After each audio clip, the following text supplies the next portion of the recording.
is Sky Sports.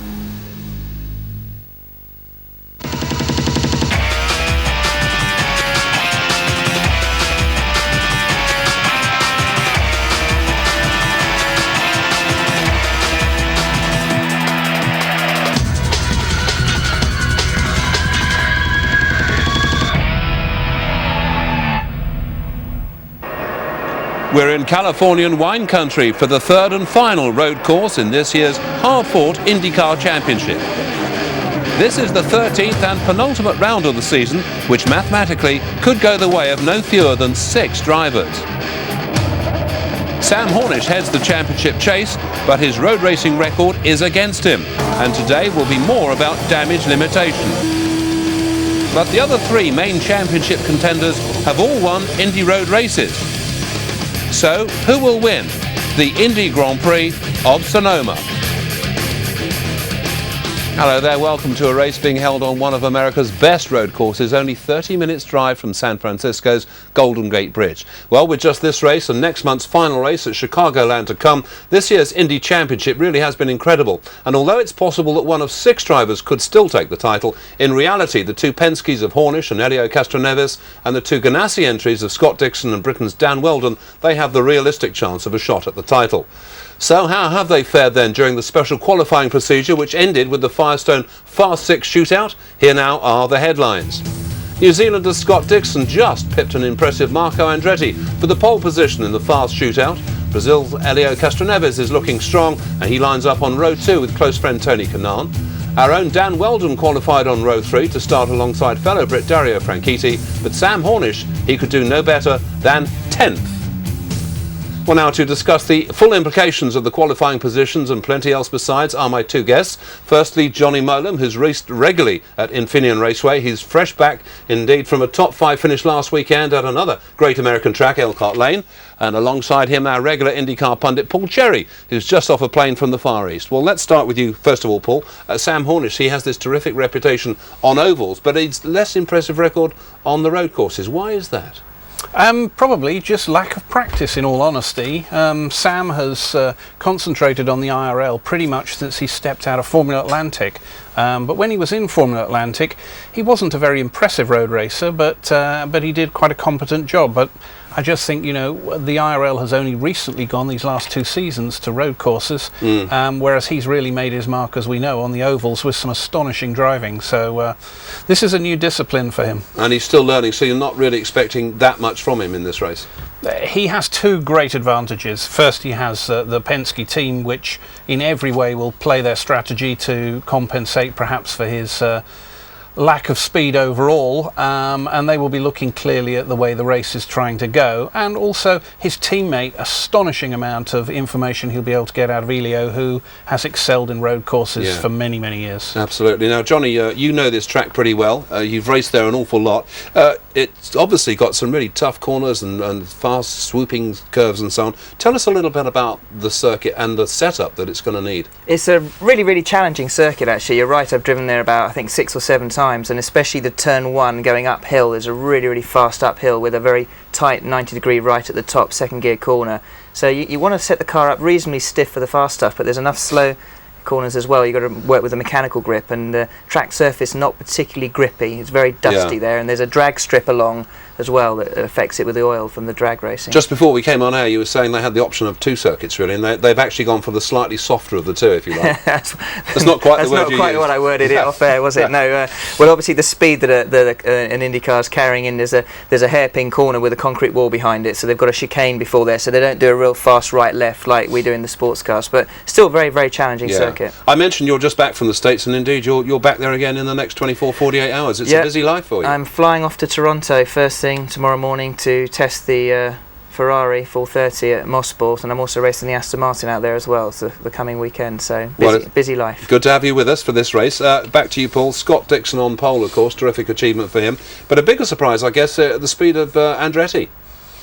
Not really a big surprise for me. I mean, last year, while he was doing Infinity Pro, he only did the road courses.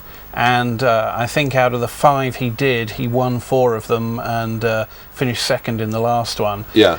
he's without But a he's doubt ahead of some pretty big experienced talent. guys, isn't he? Yeah, he's absolutely, done well. absolutely. But look at his heritage. Yeah. So not a surprise then in that respect that he's No, where he has the backup of his father's team without question. He has some very strong teammates in Dario, Tony, and there's another chap there, Mr. Herter, who's well placed. Right. No, I mean, he's got it all going for him in the family team as well. He'll have got the very last bit out of it, and he's braver than anything. Yeah. Look at him at Watkins Glen. Absolutely terrific driver. Let's talk a bit about Dan Weldon, because Johnny, you were his driving coach in the early days, I understand. How's he progressed since those days? What do you make of his chances here? Well, I'm rooting for him. I wasn't really his driver coach, although I did give him some advice in terms of convincing him to go to America in the first place, but we worked together as race instructors, and I'm hoping, because obviously he's a good friend of mine, that he does well. He's probably qualified just about on the bubble. The first 6 are really close. After that, there's a big drop-off. So he'll be in there with a shout, and it'll all be down to strategy and yellows. Yeah, his season overall, though, I mean, his whole story indeed is terrific stuff, isn't it? I mean, it's the stuff of films, isn't it? Yeah, absolutely. Almost. Have you thought about that yet? I wish. I went raced at St. Petersburg early on. I went to see him and see where he lives and everything. He's got a wonderful spread, hasn't he? He's made it, but he deserves it. Fair play to him. He really has cracked it. And last year, dream season. This year, you could never go anywhere but down from last year, and he's still having a fantastic year, and he's in with a shout of the title. Yeah. First year, with a new team. Okay, well, we'll see how he shapes up. Paul, what are your thoughts on this panel chassis that's being used by Ganassi, Rahal Letterman and Fernandez Racing? They've all reverted back to it. What's the thinking there?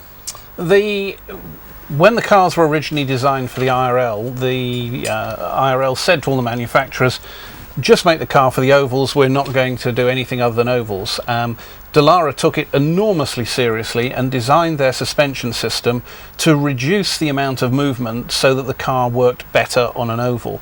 Now, when it came to putting it on the road course, to increase the amount of suspension movement, which is what you really need for a road course, they have to do a bit of a compromise. Now, obviously not much of a compromise, because on the front row we have one Dallara and one Panos.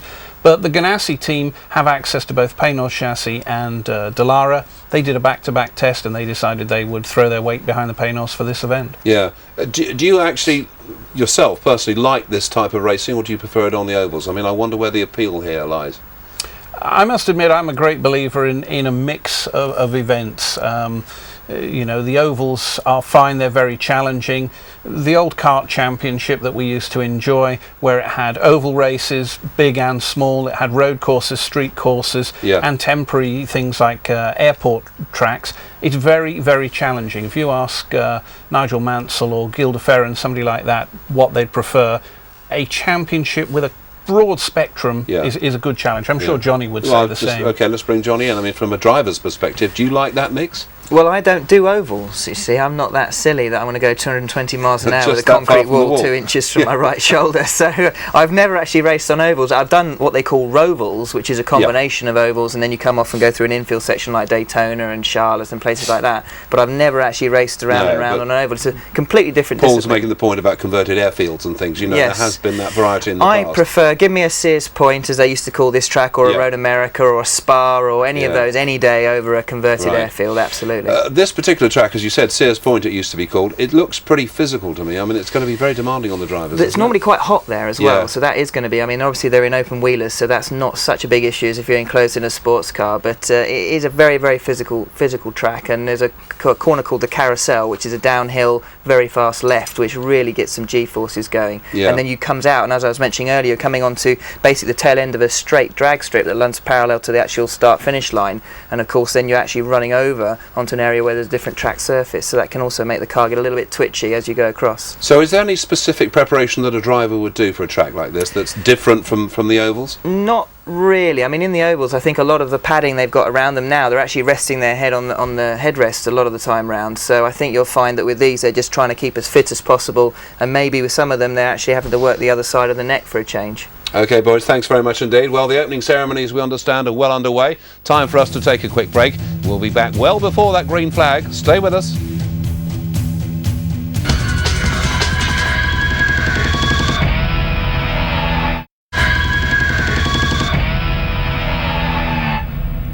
Hello there, welcome back to the 13th and penultimate round of the 2006 IndyCar Championship from a track with a vineyard literally in its backyard. And amongst the visitors this weekend, apparently, the former heavyweight world champion George Foreman. Now, of course, famous for his grills. Foreman is apparently looking at setting up his own team for 2007. And on that point, Paul, I must ask you what you think about the reality of that. I mean, I know the guy's made an absolute fortune, but presumably it was a marketing exercise. They were never his grills. He just stuck his name on it and they paid him lots of money.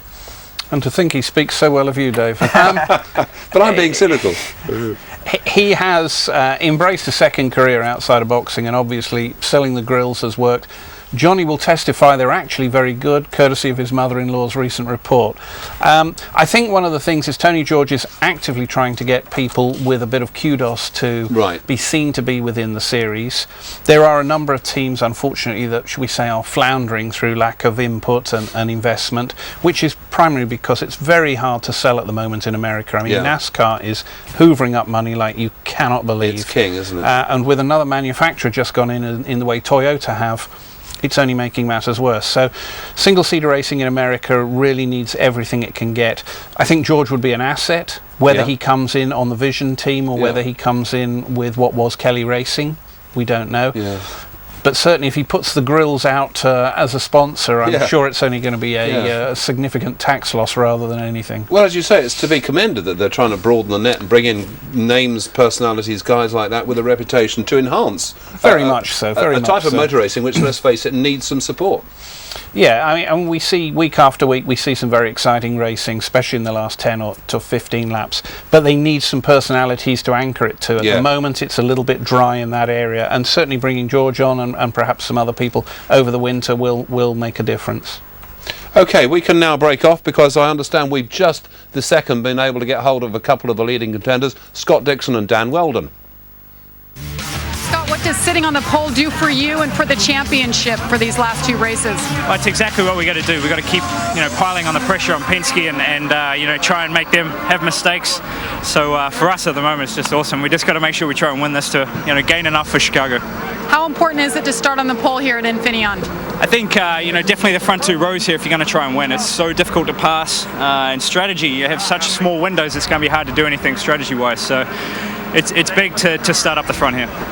Dan, what do you have to do to get a good finish here today? Well, you know what that means, that the two bad ones are gone. This is third time lucky. So I think both Target Chip Ganassi racing cars are strong, Scott in particular. I think my car's, it's been very consistent over a long run, but we just need to grab a little bit more speed out of it, which, all the engineering staff do a fantastic job, and I'm sure I'll be good by the race, but I really shouldn't be doing interviews with you. Jamie and I are the only ones that interview together, so I hate to upset you, but this is a special moment for the two of us. So you're bad.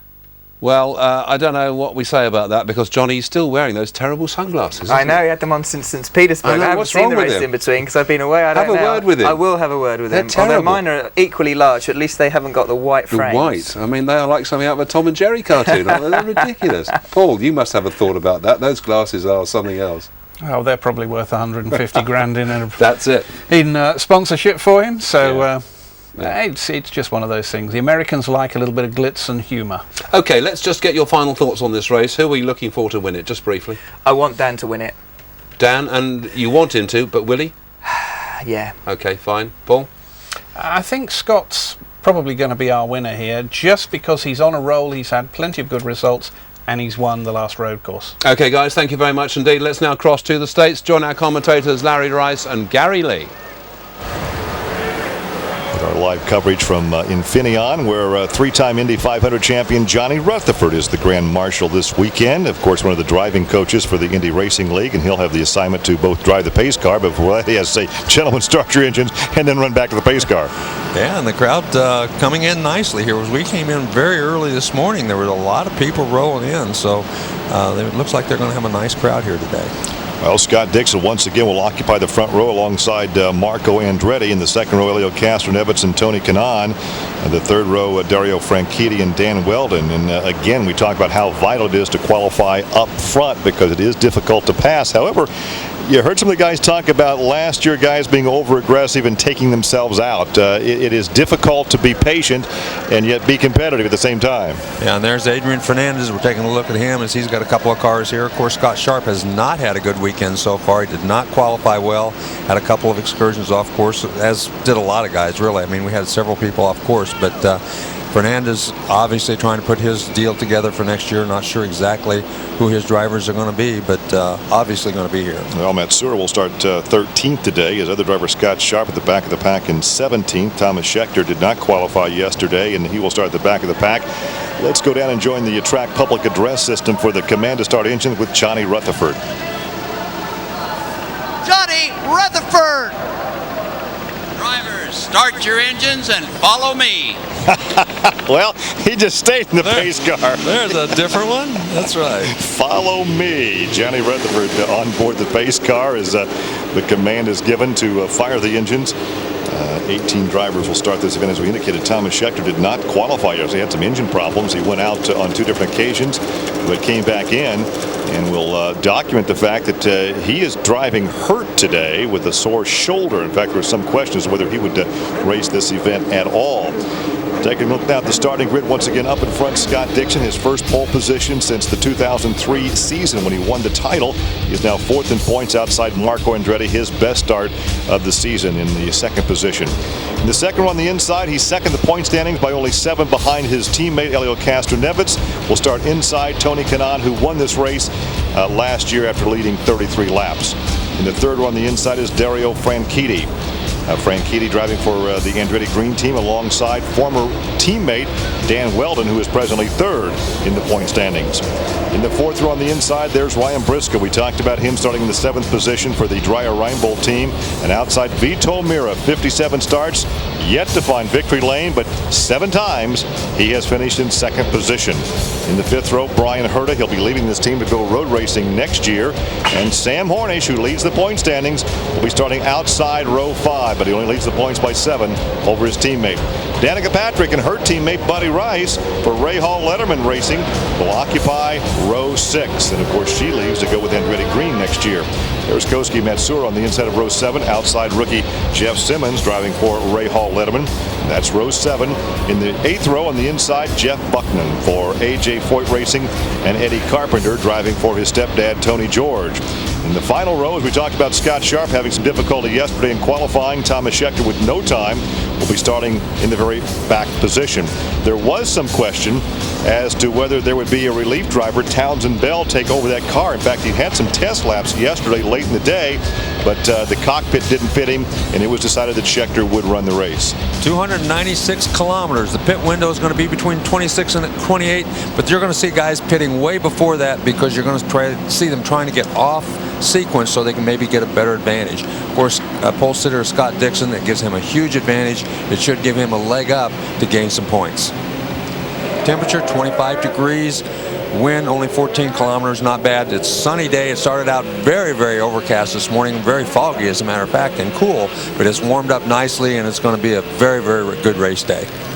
Of course, you notice that great helicopter shot. We have the helicopter airborne. You saw them going through turn 7. And of course, the keys to the race: fitness, not as hot and humid as it was, not as taxing perhaps as last season, race strategy, and patience. And again, that's something that's very difficult for any kind of a race driver to employ. Patience. You want to go flat out all the time. Patience has been the big factor here. Castroneves was not patient last year. That's why he got himself in a little bit of trouble very early in the race, put himself out of the event. So you do have to be very patient.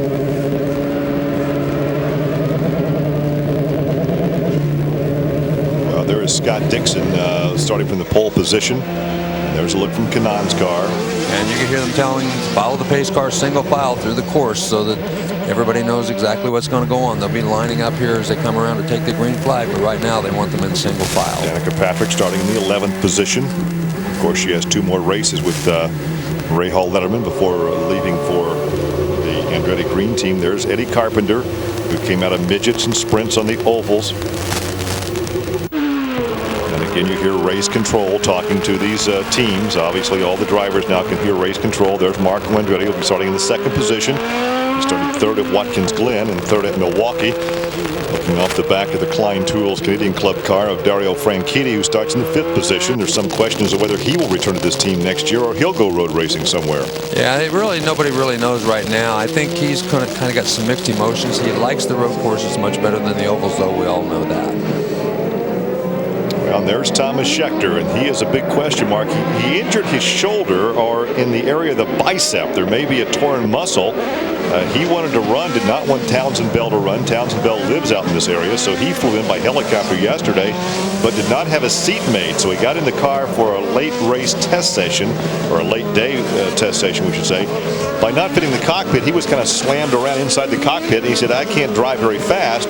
So with that, they elected to keep Thomas Schechter in the car, but how long can he go? Well, we don't know that, but Thomas was a little upset with his friend because he was kind of confided in him that he was not that he was injured a little bit, and Townsend Bell kind of ratted him out to Larry Curry and told him that he wasn't feeling all that great. So they had a little discussion. He decided that he was capable. Is the friendship over? Well, yeah. Well, he had some ability, but the bad thing is this is the most physical racetrack that they run on. There's no question. You're always under pressure. Every corner you go through, there's a lot of pressure because the uphill and downhill. You're very hard on those right and front, left front corners as you're going through the corner. So it's a very difficult race physically.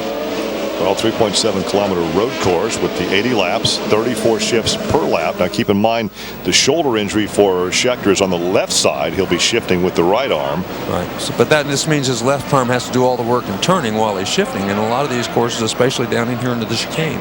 Here's turn 9. This is a chicane. Great overview from the helicopter. There's the downshift to second gear through turn 2 or turn 9, the chicane. Onto a short straightaway to a right-hand kink, which is turn 10, and that leads to that 180.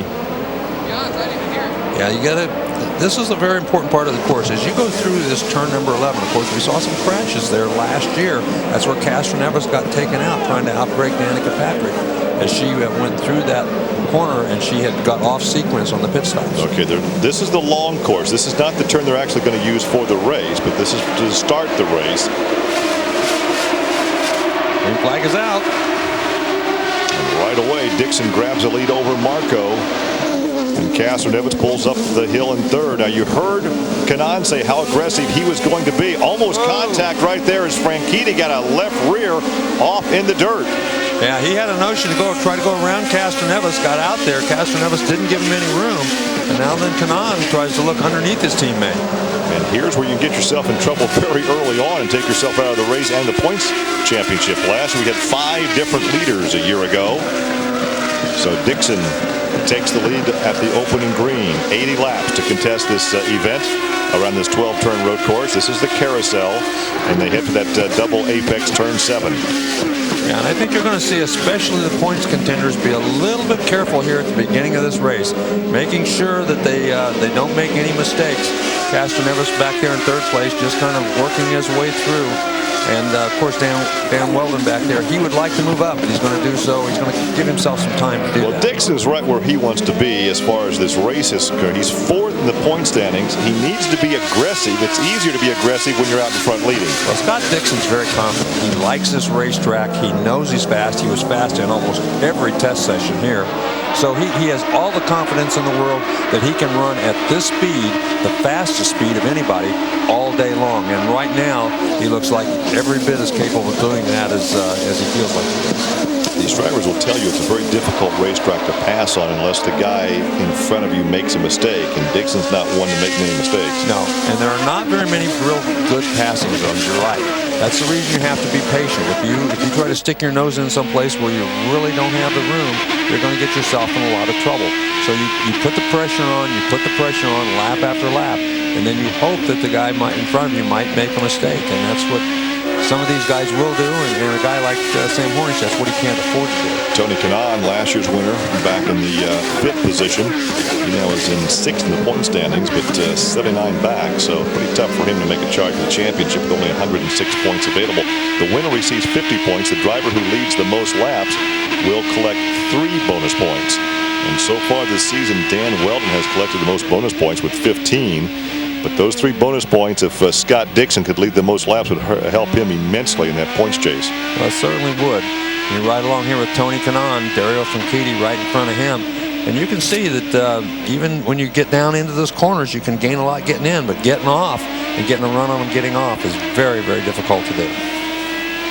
Well, the lead right now is 1.1 second between Scott and Marco. Elio back 1.8 seconds. It's 2.5 seconds back to Dario Franchitti. I can't tell you that Thomas Scheckter has moved all the way up to 13th position after starting 8th, so that does not surprise us early on. They've got the mechanical bugs worked out of that car, but the question is how long will he be able to run with this taxing racetrack demanding 34 shifts a lap, and he's got a sore shoulder.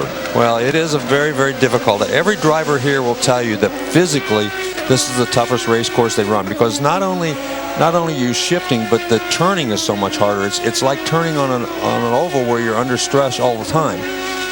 And there is Scheckter, who's moved up quite a ways and still gaining on the guys in front of him. He had engine trouble when he first went out to qualify yesterday, so they did not get a qualifying time. They finally got that fixed, but and then it was after that they learned of his shoulder injury. Well, we can tell you that Sam Horney started 10th. He is still 10th. Danica is in 11th position. Buddy Rice is 12th. 13th now, as we said, is Thomas Scheckter after starting in the 18th position. So he's made the best of his start. He's passed the most people so far. Yeah, he's a very aggressive race car driver. There's no doubt about it. He's not going to sit back there and hang on. He was very upset. We were listening to him on the radio yesterday when the engine wouldn't run. He was very upset, knowing that starting in the back at this race course was going to be a difficult thing. And there's Matsuura is giving him a little pressure as he almost got underneath it. Boy, he looked on the inside. He had a little space, but didn't have the momentum to pull alongside. Now that uphill climb.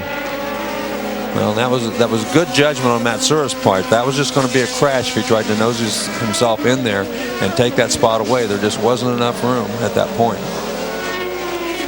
Of course, he's closing in now on the Buddy Rice car. The two Ray Hall Letterman cars are together on the racetrack in 11th and 12th position. And we know that Danica's been doing some extra training getting ready for this with her husband's a physical trainer. Yeah, he's a physical therapist, so he's been trying to train, a physical trainer, trying to get her in better shape, knowing how physical this racetrack is going to be.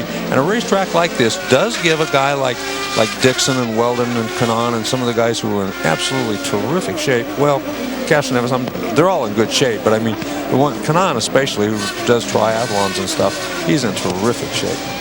Well, there is one advantage, Larry. The day is not as hot and humid as it was here a year ago. It was very, very oppressive. Today, it's in fact, it's very cool this morning. We had jackets on when we arrived. Right, and that will help. I mean, that'll help keep some of the physicalness out of this, but it's a very, right that corner right there. As you come up the top of that corner, and that car gets very light. When it comes down, it's very hard on that left front. You've got to be ready. You've got to have that car turned and ready, or you can get off course very, very easily right there in turn 2. Well, they're running just as they started this race. The top 5, Dixon, Andretti, Castroneves, Kanaan, and Franchitti. Weldon started in 6th. He remains in 6th. Ryan Briscoe started 7th, and he is in 7th. Vito Mira started 8th. He is in 8th. Brian Hurta started 9th. He is in 9th. Sam Horney started 10th, and he is in 10th. So the only person doing a passing right now is Thomas Scheckter. Yeah, well, Kanaan did get around Franchitti, so he has moved up one spot and is now trying to chase down Castroneves. So. Well, Franchitti got around him at the start of the race, and he switched back around. So even though they started that way, that's not the way they were running when they went into turn number 1, because Franchitti beat him into turn number 1. So it was kind of fun to watch the progress of Thomas Scheckter back there, see if he can close in on Buddy Rice and Danica Patrick. Up front, though, these first 5 cars have pretty much pulled away from everybody else on the racetrack. Dan Weldon is in 6th, and he's back a little ways on the racetrack. The first 5 he's over 3 seconds behind Franchitti, so over 3 seconds between 5th and 6th in the racetrack. Right, we've got 2 distinct groups on the racetrack right now. The first 5 and then the next group of cars are all still running pretty close together. But the first 5, and Scott Dixon is continues to open up that lead ever so slightly every lap. It's almost 2 seconds now between 1st and 2nd between Scott Dixon and Marco Andretti. Andretti then has the advantage over Castroneves, who runs in front of Kanaan and Franchitti. So 5 of 80 laps now down, and Scott Dixon continues to show the way.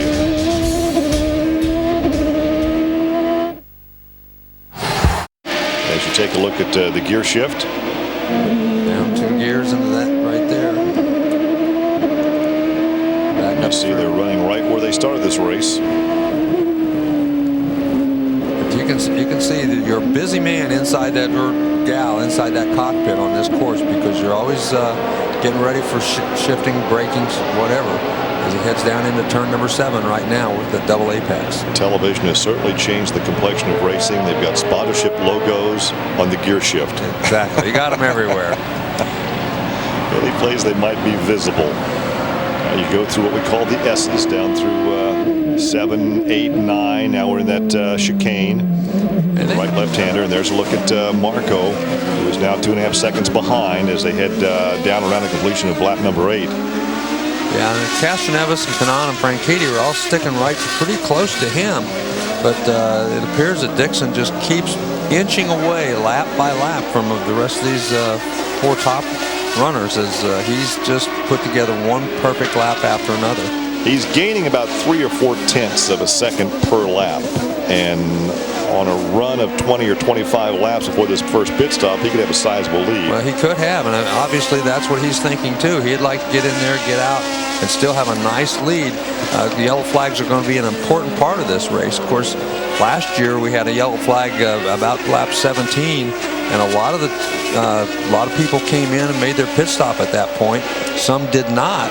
And that's what caused the crash that Castroneves got into, as Danica Patrick was leading at that point, and there was some contact made as he was trying to get around.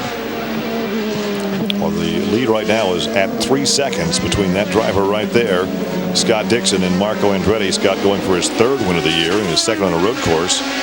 Of course, Marco would become the youngest driver ever to win in the IndyCar Series if he were to pull off a victory here this afternoon. Yeah, and this kid has to feel some pressure, Larry, with his dad, Michael Andretti, and his granddad, a living motorsports legend in Mario. And here comes Sam Hornish. Hornish, who is still back there in the 10th position, right in front of Danica, and right behind Danica is her teammate, Buddy Rice. Buddy Rice, of course, a free agent. He'll be headed to a different team next year. Which team we don't know. We know that Danica will be going to Andretti Green. We know where Hornish will be. He'll be back with the captain, Roger, next year. Yeah, and Buddy Rice has not been ruled out as a driver. Oh, we almost got some contact back there between the 2 teammates. Teammates almost got together. It looked like Danica and Rice were battling each other. Almost had some contact coming off of turn number 4 down there, or turn number 11. A little space between Hornish, as Hornish dropped a right rear off there. That can be dangerous. As we said, he was off course 4 times this weekend, but did no real damage to the race car. Well, I know he's in 10th place, and I know that's not where he wants to be, but it's a whole lot better than being in 18th place, and that's what he has to keep in mind right now. He's got to keep the big picture in mind and not the fact that he's running in 10th place at this race right now, because you know, every position he costs himself by a mistake is just that many fewer points he's going to have to take into Chicagoland next weekend. Well, aside from his go-kart experience, he's only been on a road course like 9 times. Now compare that to the fact that his teammate Castroneves has won on 7 different road courses. As you take a look at the point standings right now, if they were finished like this, you got Castroneves taking over the top spot, Hornish dropping back 8 points behind, and Dixon tied with Hornish for 2nd. So, but we've still got a long way to go. Still got a long way to go, but just imagine if you went into the final race with all those cars, 3 cars within 8 points of each other. That would be a do-or-die race for sure. And you saw right there, Hornish again having a little bit of trouble getting off at turn number 11. Uh-oh, we got somebody off the course. Bucknam. That's Jeff on lap 11. Yeah, he's gotten off course down there in turn 11. Looks like, and so that's going to be a full course yellow or a. Well, they said that they were going to have more full course yellows. That will be a full course yellow. You're back there with squirrels, you're going to get the nuts. Yeah. Oh boy. Was that AJ? I guess so. Let's see what happens here. He's on the outside of Jeff Simmons. Yep. Yeah, a little contact between Jeff Simmons and. Yep, that was definitely AJ. You're going to get the squirrels and the nuts. That's it. But Jeff Simmons tried to, and that's very similar. We've seen that happen down in turn 11 before, where this guy tries to stick his nose underneath one of the other drivers. And that's exactly what happened there. Simmons tried to stick his nose under Bucknam, caught his right rear, and just turned him around. Now hopefully we get that car restarted, and this will be a short yellow. We had 4 yellows last year for a total of 13 laps. And of course, this will open the pit lane up, and we'll see some early pit stops. Now, we had a real close championship chase back in 2002 with 2 races to go, only 8 points separating the top 3. Castroneves had the lead by a point over to Farron, his teammate, and Hornish was 8 points back. But when it was all said and done, Hornish won the title by some 20 points. Well, this is going to be interesting because most of the leaders are going to pit now, but you're going to see some of the people that are farther back in the field not pit, probably. We saw this last year, and that led into some problems with later in the race, because you're going to, I remember Danica, she did not last year. She led a couple laps, so you might see some of those people who, Schechter may be one of them. Schechter may be one of these guys who does not pit because he's back there in 13th position. He could stay out there, try to lead some laps, and hope for another yellow. So this is going to bring up a whole new ball game now that this yellow flag has come out. Well, you see the Honda service vehicle down there. These trucks have starters on them, so they don't have to pull the drivers to get them started, take them back to the pit. So hopefully they can fire him up and get him going again. Before this race began, the Ganassi drivers had led 33% laps this season. Of course, they'll add to that today with Scott Dixon. Before today's race, the Penske drivers had led 48.7%. Yeah, between those two, they've definitely led the most laps. Oops, there you see, he did get. Oops, he's got some problems there. Yeah, left front. He's got a flat. He's either got a flat tire or some damage to the right rear, because the way that thing was hiking that front wheel, it's either got to be a flat tire or some damage to the suspension. We'll see how many head for pit row now as they come around this time. See if the pits are open.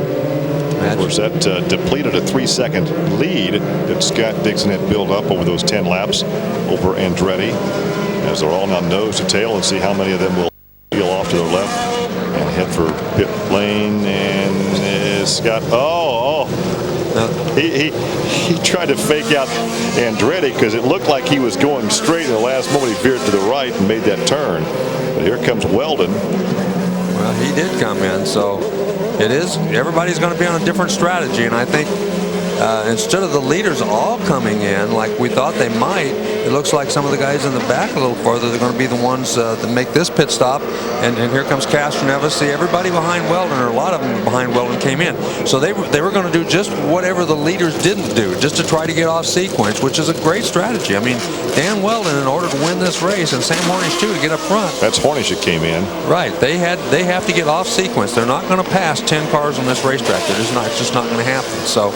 Well, and Hornish lost a couple of spots in the pits that time too. It looked like both of the Ray Hall Letterman cars went on by. Yeah, so he's not having a good day in the pits, which doesn't happen very often. Not for Team Penske. No, they normally the sharpest in the pit, so he's lost a couple of positions right there. Well, that's kind of interesting, but a lot of those people back there in the back, everybody from about 10th on back, did make a pit stop. So. Under yellow for the first time this afternoon with that spin out involving Jeff Bucknam. And your leader remains Scott Dixon over Marco and Elio.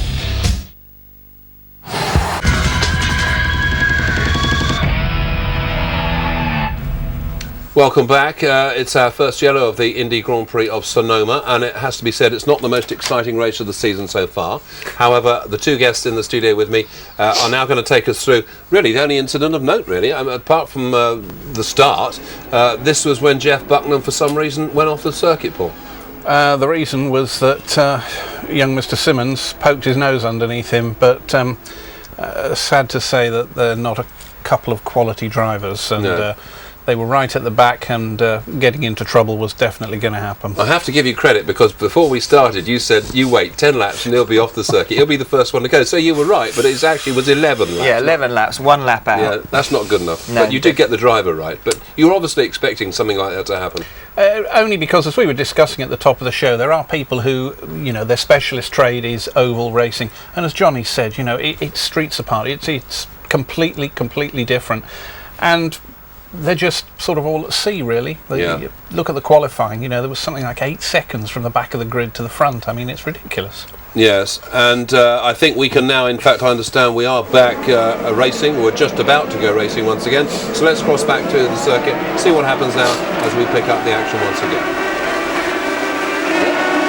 As the car jumped out from under him. There's a 3-second lead when that yellow came out. I think Marco was a little anxious, flipped the tires just a little bit. Did get a little wide, but did not wide enough to let Castroneves get a run on him and get around. So they have run in this configuration since the opening green.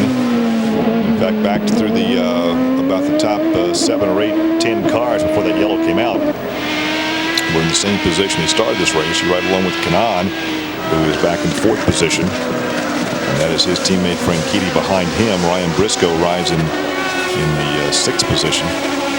I think Tony Kanaan is very quick on the racetrack. I think he's probably quicker than Castroneves at this point, but he just can't find a way to get around it. Oh, we got a challenge up here. That was Herta. Herta and Briscoe battling each other. Herta's moved up a couple of positions. He got around Vito Mira and now gets around Briscoe. So Herta is on the move. Herta, of course, will be leaving. Well, he's going to stay with this team, but he's going to go with their road racing operation next year. Here comes Mira. He goes to the inside of Briscoe down there in the chicane. That's a of course. Wow. 3 wide. That's a very, very difficult place to make that pass. Briscoe did a great job to keep that thing on the racetrack. Look at this. They're all grouped up together, side by side, nose to tail. And we're talking about 8, 9, 10, 11, 12, 13, 14th, 15th position, all right together on the racetrack. Yeah, Sam Hornish was one of those guys who was on the outside back there. And some of the slower cars up there in front, slowing up some of these guys. Now, this is a place where Sam Hornish has got to use some patience. He and Dan Weldon both. Back here, you've got to be very, very patient when you're running in a group of cars like this, especially when you're faster than they are. Well, there's Danica right behind Ryan Briscoe. Schechter now has moved up to 12th position after starting 18th. He did not make a pit stop earlier. Hornish did, and Hornish right now being shown in the 14th spot. Yeah, all those drivers back in there in that area, except Briscoe, have made pit stops. Briscoe's the only guy back there in that group that did not make a pit stop, as he stayed on the racetrack. But he's lost several positions. He restarted back up there in, I think, 7th or 8th spot. He's fallen back to 10th right now. There's Danica with Schechter right behind her. Danica started in the 11th position. That's where she rides right now. Schechter back in 12th. And right behind Schechter is Buddy Rice. Then it's Sam Hornish. And right behind Sam is Simmons. And Simmons goes to the inside of Hornish. Made a move almost like he made on Bucknam. Yeah, he certainly did. And that's something that Sam Hornish can't afford. He can't afford to have somebody get in there. Now watch Briscoe and Matsura. Yeah, Matsura just 2 laps ago, and Matsura just kind of punted him off the racetrack, but no damage. And here comes Mira on the inside. Yeah, Briscoe, once he got off course and had to get way out of the throttle, he gave away a couple more spots as Mira went by him too. But he did a good job just to keep that thing on the racetrack, as Matsura just kind of muscled his way in under him.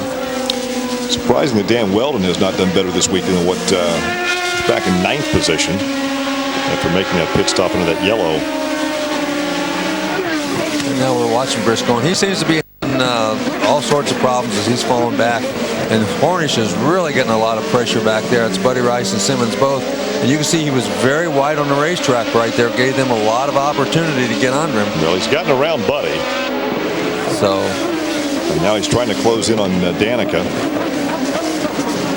So you see Buddy, then you see the Simmons car, the green and blue one, then Sharp. And the car of Ed Carpenter. And you can see right now Buddy Rice trying to get back up there, get back up there and get that position back, as he's all over him. But that pit stop that he had cost him some ground on the racetrack. Now then he's having to make up for it and try to get back around some of both Buddy, which he has. Well, his hope is that, of course, this goes green, stays green, and these guys up in front will have to make a green flag pit stop. Well, that's right, because right now Weldon is the first guy on the racetrack who's already stopped, so he would inherit the lead, but then Patrick and then Hornish would be in third. Well, we're being told that Schechter is making a pit stop. Well, he must have a problem because... yeah, why would you make a pit stop now when we had the chance to make a pit stop under the yellow? Well, he did make a pit stop under the yellow, so he's already been in once, so there's another problem with his car. So whatever it is... Well, they changed the tires, made no adjustments. Well, he might have thought he had a flat tire. But, and who knows, this could, again, work to his advantage somewhere down the line because he's not going to lose a lap. And he's made the latest pit stop, and maybe it's a strategy move too. Except I can't imagine why he would have a strategy move after he just made a pit stop 5 laps ago. Yeah, he wouldn't burn up that much fuel. No, he wouldn't have burned up that much fuel. So probably a flat tire. Well, Scott Dixon has led from the start. Remember, there are 3 bonus points for the driver that leads the most laps. He's led 18 so far of the 80 scheduled. Marco continues to ride in second, almost 2 seconds behind. Castro Neves is now 2.6 seconds back in third. Tony Kanaan is fourth. Franchitti is fifth. And Turda, Matsura, Vito Mira, Dan Weldon is ninth, and 10th is Ryan Briscoe. Well, next year these cars are going to go back to the 3.5-liter engine instead of the 3-liter engine they're using this year. And one of the main reasons is so that they will have more torque on these road courses. They're also, of course, switching to ethanol, all ethanol fuel. They feel that the 3.5-liter engine will be better suited to that ethanol fuel, so they are going to switch engines next year. They just announced recently, so they're going to go back to the 3.5-liter engine for the 2007 season. A couple of years ago, Larry made a big issue out of the fact that Tony Kanaan, when he won the championship, had completed every lap of competition. Well, so far this year, Scott Dixon has completed all but 6 laps. He leads this thing. He's completed 99.7% of all the laps. And Dan Weldon, his teammate, has completed all but 59 circuits for 97.3%. So when you talk about the shootout between the Ganassi and the Penske team, Ganassi's been consistent. Well, and some of those laps he did not complete. A couple of them were up there when he ran out of fuel a couple of races ago, which was just a complete misjudgment on his team's part and had nothing to do with anything he did. So hadn't been for that, he would have had even fewer laps that he had missed. You're watching Buddy Rice right there, number 15, as he follows Hornish back in the 13th position as they head up to turn 7, this big right-hander. This is where Hornish got in trouble last year, or Castro Neves got in trouble last year in turn 7 with Danica. No, that was in turn 11. Was that 11? Yeah, it was turn 11, the very last corner going onto the front straightaway. So, well, who had trouble up in turn 7 last year? I don't remember. Thank you. I was counting on you to know all that. Sorry, I don't remember. I messed up. I was counting on you. I thought that was turn 7 where Castro Neves got in trouble. No, that was after the pit stops, the early pit stops, and she had stayed out. But right now, Dixon is the guy who is doing the perfect lap. I mean, well, he's hitting all of his marks. He's hitting every mark. He hasn't had a wheel off, and just watch, and he shifts gears here. Well, he's back to a 2.5-second lead. Remember, it was 3 seconds when the yellow came out, so he's built it back up to almost where it was before. Can you talk about that was a downshift, just hit it with the palm of the hand. And you see him upshift, grab it, pull it up. But they know where these cameras are going to go, so they put those stickers on there after the camera position was put in, and they looked in the little viewfinder to make sure it showed up well too. Believe me, I've seen them do this. That's what marketing guys get paid the big bucks for. That's exactly what they get paid for, making sure their guys get on TV. But right now, Dixon is the man. He's showing them how to do it. Now you see what gear he's in, up to 5th, up to 6th. 100% throttle. Now watch the brake, 100% brake. The downshift. Yeah, it's amazing. That's a very, very difficult chicane right there. And then he goes into this very last corner, which is, again, the slowest corner on the racetrack. And again, his lead 2.5 seconds over Marco with Helio back in 3rd. Larry, this very much is unfolding as we had anticipated, with people driving a somewhat cautious race and not trying to stick their nose in some place where it shouldn't be, because they have to gain the points, they have to finish the race. Well, everybody so far has done a great job being patient. And that's a key. That's the key word that we've talked about throughout this race so far. As Scott Dixon's lead still at 2.5 seconds over Marco. As we talked about early on, Larry, a very difficult racetrack to pass on unless the guy makes a mistake. Yeah, they've just really done a great job, hitting their marks, doing everything right. And if a guy doesn't make a mistake, it's almost going to be impossible to get around him. There just are not enough big, long straightaways on this racetrack. There's only a couple of really good, hard braking zones. One of them going into this chicane down here. But as we saw Matsura, you really got to kind of muscle your way in even to do that, because that straightaway right there that we were on just isn't really that long. Well, and this straightaway they're on right here, they've shortened because they actually make this right-hand turn here. And at the beginning of the race, they went on down to the end of that straightaway. Right, and that creates a better passing zone. But for the Indy cars, there's no runoff down there, and they didn't, so they shortened it up to run that turn 11 closer to the front straightaway. Well, Scott Dixon continues to expand his lead now over 3 seconds, 3.1 over Marco. Over Marco's 3.1 seconds and 3.8 over Castroneves as he's led all 22 laps. Well, so, if something happens to Castroneves and let's say Hornish finishes back in 10th, 11th, and 12th, and should Dixon lead this thing the most laps and win it, makes it real interesting as we head off to Chicago in 2 weeks. It makes it real interesting even if they finish as they are right now. They've all three got an excellent chance to win. But yeah, there's so many things can happen, and this is such an important race for every one of these guys. Scott Dixon, he's doing what he's got to do. He's leading, he's running fast, he's doing everything perfectly to this point. I think the guys who really right now have to kind of watch their P's and Q's and make sure they don't make any mistakes are probably Castroneves and Hornish. They're the two guys that have led most of the laps this year. They've always had things pretty much their way, but if either one of them makes a really bad miscue here, it could really hurt their chances come Chicagoland. Well, of course, a former champion on the track right now, the 2003 champion. That year he had 5 pole positions and not won a pole since 2003 till this weekend.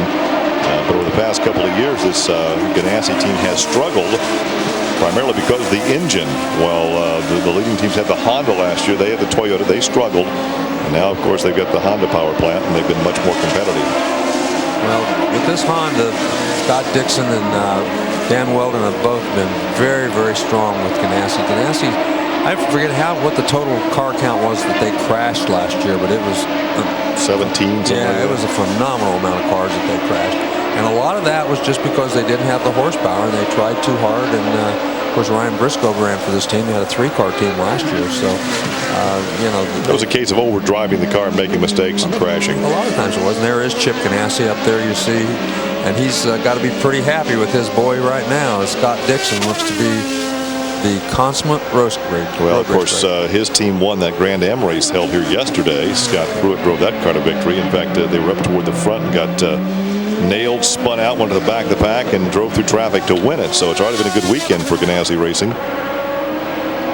He continues to open up that gap over Marco. Marco having a good race, though. He's got to be pretty happy. As you see, Scott Sharp, who's further back in the field, he's back in 15th spot. Started in 17th. He's had trouble all weekend long, though. He just never has really gotten a handle on exactly what's going on here at this racetrack. He ran that Grand Am race yesterday with his father-in-law, Greg Pickett. Can you imagine your father-in-law being a race driver? Now, what kind of conversation would you have at the family reunion? I don't know, but I think they ran third yesterday, so they didn't do too bad. His wife, Kim, says, "Honey, Dad, could you talk about something else?" Enough racing. Well, right now, the lead is 3.5 seconds between Scott Dixon and Marco Andretti. Marco won here on this racetrack last year in the Indy Pro Series, won from the pole position. That had to boost his confidence. Yeah, certainly did. And he's done a good job here tonight. I mean, or today, he's run a good race. He's run a straight race. He's run a clean race. He's just not quite as quick as Scott Dixon is. Obviously, he's quicker than 16 other guys out there, though, because they're all behind him. And Castroneves really hasn't put a very big challenge on him right now. So the question now is, when will the leaders make their first pit stop? And that would then give, Dan Weldon the lead. Well, They run 24 laps now. They can go to 28 quite easily. We saw some drivers last year go to 30. I think we had one or two that even might have gone as far as 32 laps. But that's really pushing the envelope to go 32 laps on this race course. So we'll see. I think they'll stay out as long as they can, hoping for another yellow. But you know, at some point you're going to have to cut your losses and come in and make a pit stop. Well, there's Weldon back in the 8th position. Ryan Briscoe is 9th. Patrick is now 10th. Sam Hornish is 11th. Sam one spot back from where he started. There's a look at Dan Weldon, who's made a pit stop. I tell you what, he's had lousy finishes on the road courses this year. 16th at St. Pete and a 15th at Watkins Glen. His worst finishes on the road course. And he's a good road racer. Don't know what is the cause of all that. Maybe just bad luck, but he is a good road racer. As you can see, those guys have really made a pretty good lead. There's Hornish, and right in front of him is Danica Patrick. So he's fallen back a ways even after that. But you can see if they finish right now, he's 9 points out of the lead. Which, believe me, if he goes into that last race only 9 points out of the lead, I think he'd be very happy after the luck he's had here so far this weekend. Well, certainly he would like to move up a little bit and not finish back there in 10th or 11th. But he will tell you that this is his Achilles heel. He is not a very good road racer. They have tested, but although he came out of karts on road racing, it's a different kind of road racing. You're not heeling and towing and shifting gears unless you're in a shifter kart. And he still doesn't hit his marks. You can see right there, he was off the mark a little bit. He was up over the curb a little bit too far. And he right now wants to get around Danica, but you know, he's just got to remember the big picture. Doesn't matter whether he gets around her right now or not. That's not the whole key issue of this race. He's got to make sure that he's on the racetrack, still running under power. When the checker flag falls. That's the important thing. Well, Ryan Briscoe is in the pits. Well, he's the first one of those group that did not pit earlier to come in the pits. So he's making his green flag pit stop and getting back on the racetrack. Now the question is, who will be in this car in Chicago in a couple of weeks? Will he perhaps be in it? Will Buddy Lazier be in it? Or will Sarah Fisher be in it? Well, I'm hearing that Sarah Fisher is probably going to be in that car, but we'll have to wait and see on that. But she did a credible job on the oval the last time out. I think they'd like to give her another opportunity and you know, try to get that car straightened out. They really are looking towards next year. They want to get that car straightened out, at least get somewhat competitive as they head into the next season. Well, Scott Dixon continues to open up that gap, 3.7 seconds. And Castronevich, who's been running in third, peels off, and he heads to pit lane on the 28th lap. Well, the pit window here is not wide. Of course, you got a long course here, so they're not going to have as much variance as we'd see a lot of times. They don't want to run out of fuel on this course. Yeah, they don't want to. That's exactly right. Run out on this course, you'd make the mistake that Dixon made on the oval, and you're toast. You're done. You're not going to finish very well. So it's better, at least on the first pit stop, to make it a little bit earlier. Know exactly what kind of fuel mileage you're getting by knowing how much you put in, and then you can judge later whether you can stay out there a little bit longer or not. Well, Castronevich makes his first of a couple of pit stops. There's Vito Mira, the Panther Racing bunch. He's one of the other guys who had not made his pit stops, so now he's been in. We'll see how much longer Dixon goes before he goes in. Now remember, when they come back out, Dan Weldon, unless there's a yellow, is going to be leading this thing. Patrick and Schechter and all the rest are going to be in front of them. Then that's when patience. Here we go. Here's our leader coming in. Right on the board. We're going to stop with Rick today. Fuel position 1. Here are the commands, the directions from the pit to Scott. Make sure you change the fuel position so that when it's reset when you go back out. Reset your fuel, and you're going to concentrate wholly on Rick here. Rick's the guy on the right front corner telling him when to go. You're clear.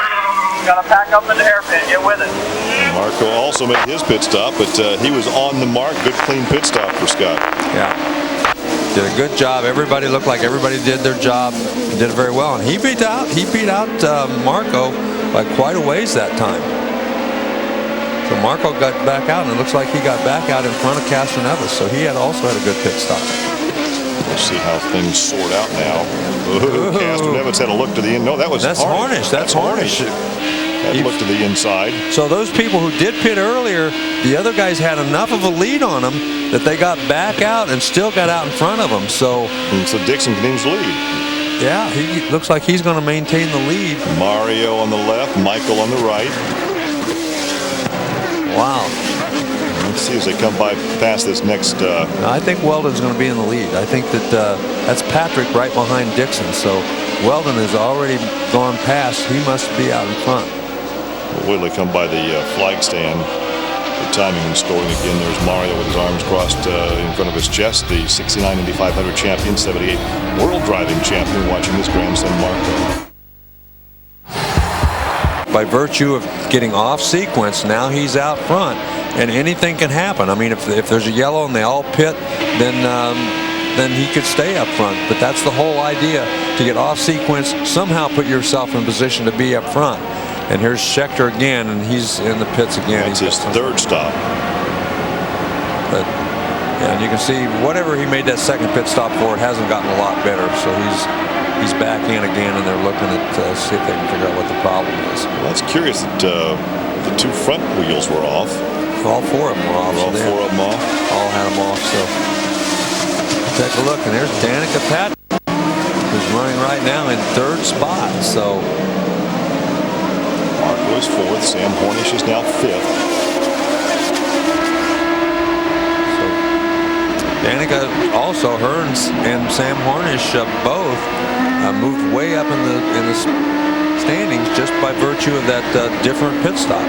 This is where Sam Hornish and Helio Castroneves have to be very, very careful, though. They have to be patient and not do anything silly during this portion of the race, because I'm sure there's some of these courses, although Danica seems to be every bit as fast as Marco right now. He doesn't seem to be gaining on her all that much. Keep in mind, too, Scott Dixon is whittling away at the lead by his teammate Dan Weldon. He had been about 7.6 seconds. He's knocked about a second and a half off that lead.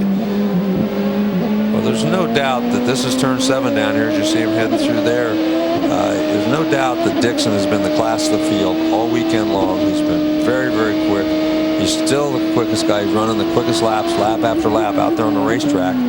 And once he catches his teammate, it'll be interesting to see how they handle that. They both know what's at stake, and as Castroneves says, we interviewed him earlier, everybody's a little nervous. They know what's at stake here this weekend. Well, Scheckter is out of the race. His day is done.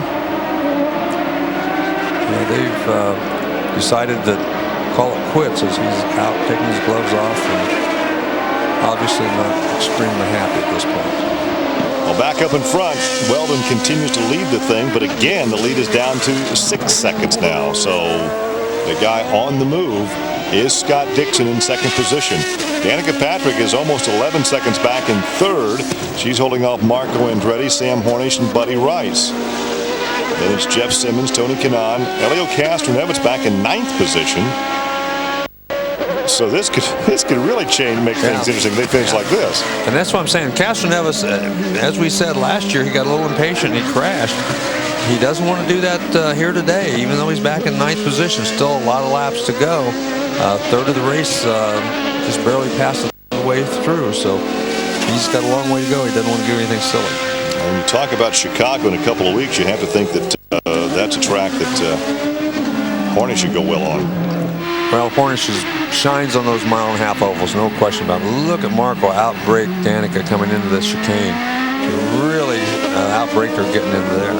Hornish, of course, has won twice at Chicago, so he has to think that if he's, even 5, 6, 7 points back in the standings, that he has a great shot at winning his third championship. Of course, he won 2 titles with Panther Racing. There you can see Marco again coming off at turn 11. He looked like he outbraked her very hard into 11. Might have a chance, but right now Danica Patrick doing an excellent job up there in third spot, holding Marco Andretti off, and she appears to be very smooth out there on the racetrack too. She hasn't made a lot of miscues. Haven't seen her off the course.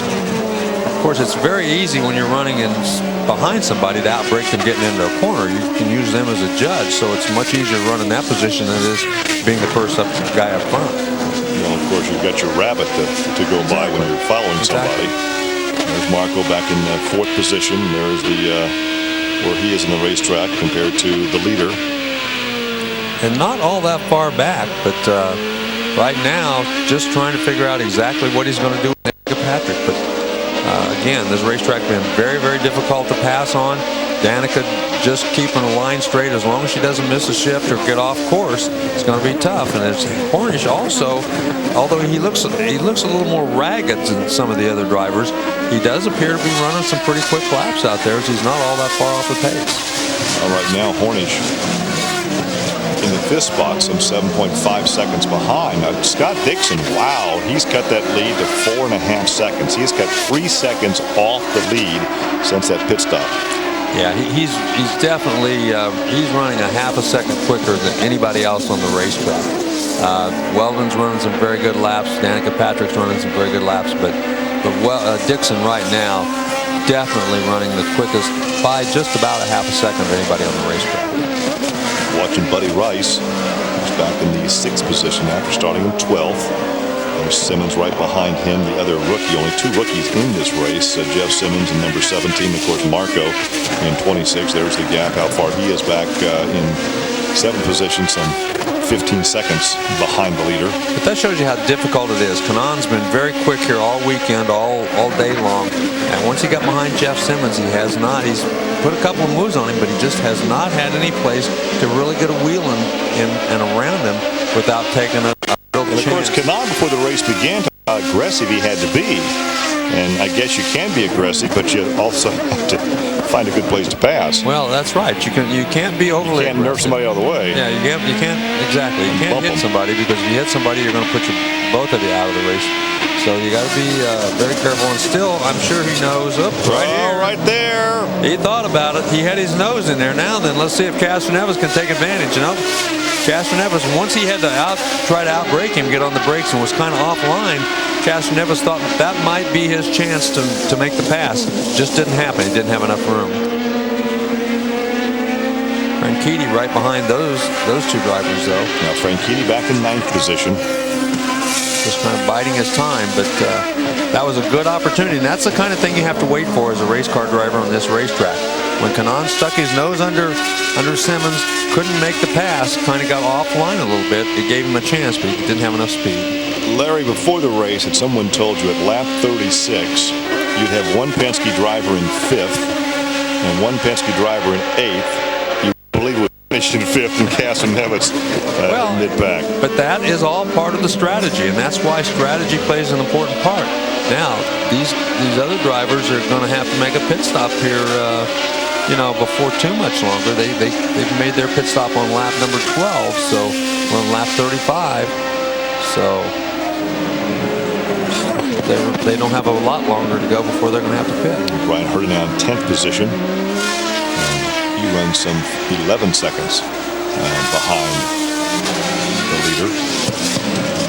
So once again, with 37 laps about to be completed, Dan Weldon leads this thing now only by 3 seconds over Scott Dixon.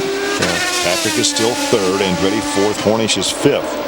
But by far, Scott Dixon is the fastest driver on this racetrack, and he is chopping away at that lead enjoyed by his teammate Dan Weldon.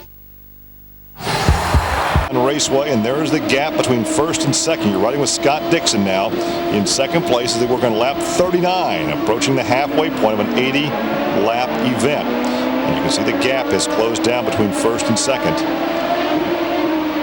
At least one more lap before Weldon comes in. Yeah, it looks like they've decided that they've had enough. They're gonna bring him in on lap after 27 laps. They think that's long enough on this fuel round, so they're going to bring. There was a roll of the dice that didn't quite work for Ganassi. Not quite. I mean, that's the only thing they had going for them, though. It might still work. They get back out, and there's no more yellows until the next pit stop. It could still work in their favor, but you just never know. The green will have to stay out for another 15 or 20 laps, though, so that Dixon and all the other drivers will have to make their pit stop. Well, Dixon now is closed up on the rear wing as they'll pull up behind Scott Dixon. This on lap 39. Now they're getting into some lap traffic too, so that's going to play a part in what happens too. We'll see how aggressive Scott Dixon is when he gets up behind some of this lap traffic, and see if they let him go or not. All right, let's see. Is he coming in? Yeah. Here comes Weldon. course, you've got to make sure you hit your marks in here too. Dan, when you get to us, we're wide open. Wide open pits, he's being told, because nobody else is in there. Okay, Dan, we're going to be going on tires here. Focus on Dave. Remember the last race, 4, 3, 2, he actually came and was too far away from the inside wall, and they had to move the rear of the car so they could engage the fuel line. Clear. Clean pit stop. They did not take a full foot. Clear outside, clear outside. You heard him say we're going to go on tires. As soon as the tires are on, they went. So they did not put on a full load of fuel, trying to keep him closer to the front of the pack with everybody else. So that was another strategy move on Weldon's part, on his crew's part, to keep him up nearer the front of the pack. So that was we'll wait and see how that plays out. But now then he'll have to make the pit stop when everybody else does next time out. Well, Dixon led the first 28 laps. Weldon then led 10 laps. Dixon back out in front, right behind Scott Sharp, about to go a lap down. Two cars out of the race, Jeff Buckman and Thomas Schechter. And so Scott Sharp would be the last driver on the lead lap. And there's your leader right behind, trying to find a way to get by. Ooh, he almost lost it right there. Well, he's getting a little anxious. Now, this is not something you want to see him do. Scott moved over there, let him give him the room. Got out of the way and let him go, which was a good move on his part. The move over flag came out as they crossed the start-finish line. And now you're going to see that is Carpenter right in front of your leader. So Carpenter, the next driver to go a lap down. And here comes Danica for her pit stop. Well, we'll see if she takes a full load of fuel, if they go on tires only. Wait for Ed. Filling it up. No, they're going to top it off. They're going to go with a full load of fuel. Go, go, go, go, go, go, go, go. Racing Hornets down there. You're racing Hornets down there. Well, reset fuel. And there goes Hornet.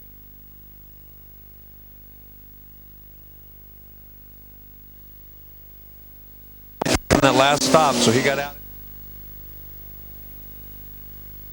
I'm sorry for the loss of pictures and sound for the moment. As you can see, we've got a problem at the raceway, but there we are. We're back in action. The pictures are there, and hopefully the sound is too. Let's rejoin the race and see what happens. The race here today. Well, Dixon has gotten around Carpenter, so Carpenter now a lap off the pace, and the lead now is over 10 seconds. It's 10.8 seconds between Dixon and Marco Andretti. Jeff Simmons is up to third, by far his best run of the year. But it's been 38 laps since he's pitted, so he's going to have to make a pit stop. Tony Kanaan is now in fourth. Castroneves is fifth. Franchitti is sixth, and it's Herta Hornish is now at eighth. Weldon is ninth, and Vito Mira is 10th. Now, so Weldon did not fare as well on that pit stop. Even though he didn't take a full load of fuel, he still came out in ninth place. I'm sure that's not exactly what he wanted to see. Oh, there is Jeff Simmons, well overdue for his stop. He's driving the ethanol car. Of course, ethanol, 10% ethanol, the fuel this season. There'll be 100% ethanol next year with the 3.5-liter engines. But that's not really a major change in the engine department from the 3-liter to 3.5. No, that's what they always ran before. The big thing will be that normally there's Marco, and you can see the distance, what distance 10 seconds is. The big difference is going to be the ethanol does not, in an automobile, regular automobile, does not get as good a fuel mileage, and I don't think it will in these cars either. And with the bigger engine, the 3.5 liters, they're going to get worse fuel mileage. So you're going to see a lot more frequent pit stops, and probably as much as the 10 or 15% fewer laps between pit stops because of the more from fuel consumption. All right, once again, Dixon is out in front now on completed lap 42, and that interval between first and second just over 10 seconds. Tony Kanaan now 15 seconds back in third. Castroneves is fourth, and Franchitti is fifth. As you're right along on board with Scott, Dixon has led the most laps, and that would represent 3 bonus points. And through the carousel. Castroneves lost a spot in the pit, so that's, again, not very characteristic of those guys, because he was ahead of Kanaan before the pit stops. Through turn 7. You can see how hard he's turning. That's a fairly slow corner there, but you can see through the S's. and how physical it is as he's always turning, always shifting. You're plenty tired when you get out of the race car after this race, I'm telling you. Well, each track has its own idiosyncrasies. Of course, at Watkins Glen, we had a terrible day weather-wise, so they started on wet and went to dry, went back to wet, and it was a gamble throughout because of the weather on that particular day.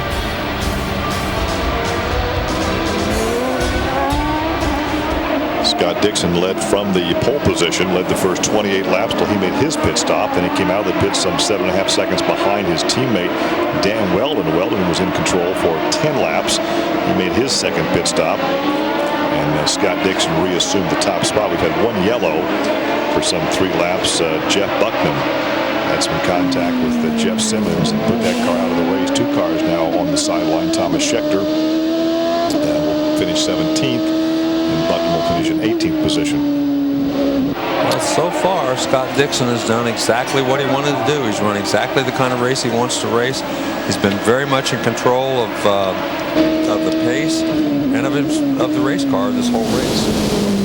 Through turn 7. See how far he turns that wheel? We talked about that the last lap. Now up through the gears and up through the S's. Make it just as straight as possible. Very little wheel turn. Downshifting hard. Oh, look at this. No, that was Matsura. I thought for a moment it was Marco. It was Matsura. We also see some smoke. That might probably some contact, I would guess, right there because of that smoke. Second yellow of the afternoon comes on lap 44. So Matsura parked there, and he'll need some aid. That's coming off that 11th corner, the slowest part of the racetrack.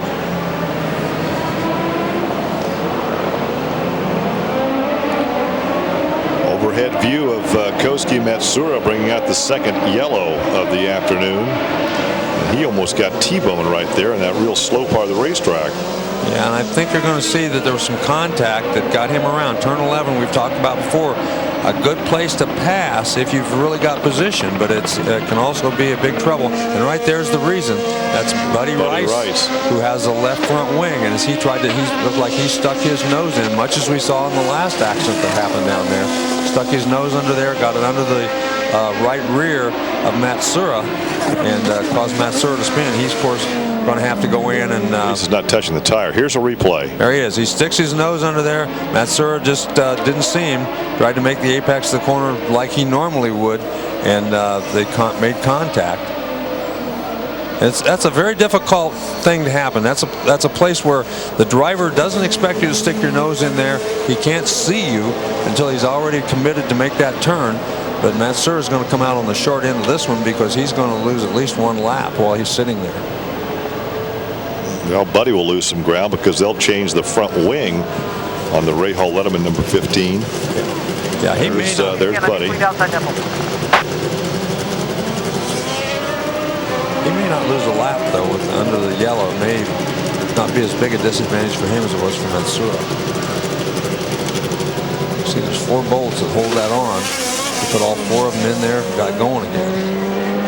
And Matsura underway again, so both combatants in that altercation back on the racetrack. Matsura will lose at least a lap, and Buddy probably will not. Well, it'll be interesting to see here how many of these drivers do make a pit stop, because there's a couple of lap cars now between first and second. The lead had been over 11 seconds. You can see from this aerial shot there are 2 lap cars between Scott Dixon and Marco Andretti. They'll move aside, probably going into the first turn, and let Marco go on by. Yeah, even if all the leaders, I think you're going to see the leaders probably come in, but even if they stop, they're all going to have to make another pit stop. So this will not be the last pit stop. You see a number of drivers peeling off to the pit lane. So this is going to be, again, a lot of strategy played out here in this scenario. But I think you're going to see Marco comes to the pits. And here goes. Is it going to be fuel? Is it going to be a short fuel load? Let's watch. No, they're going to fill it up. 8.0, good stop.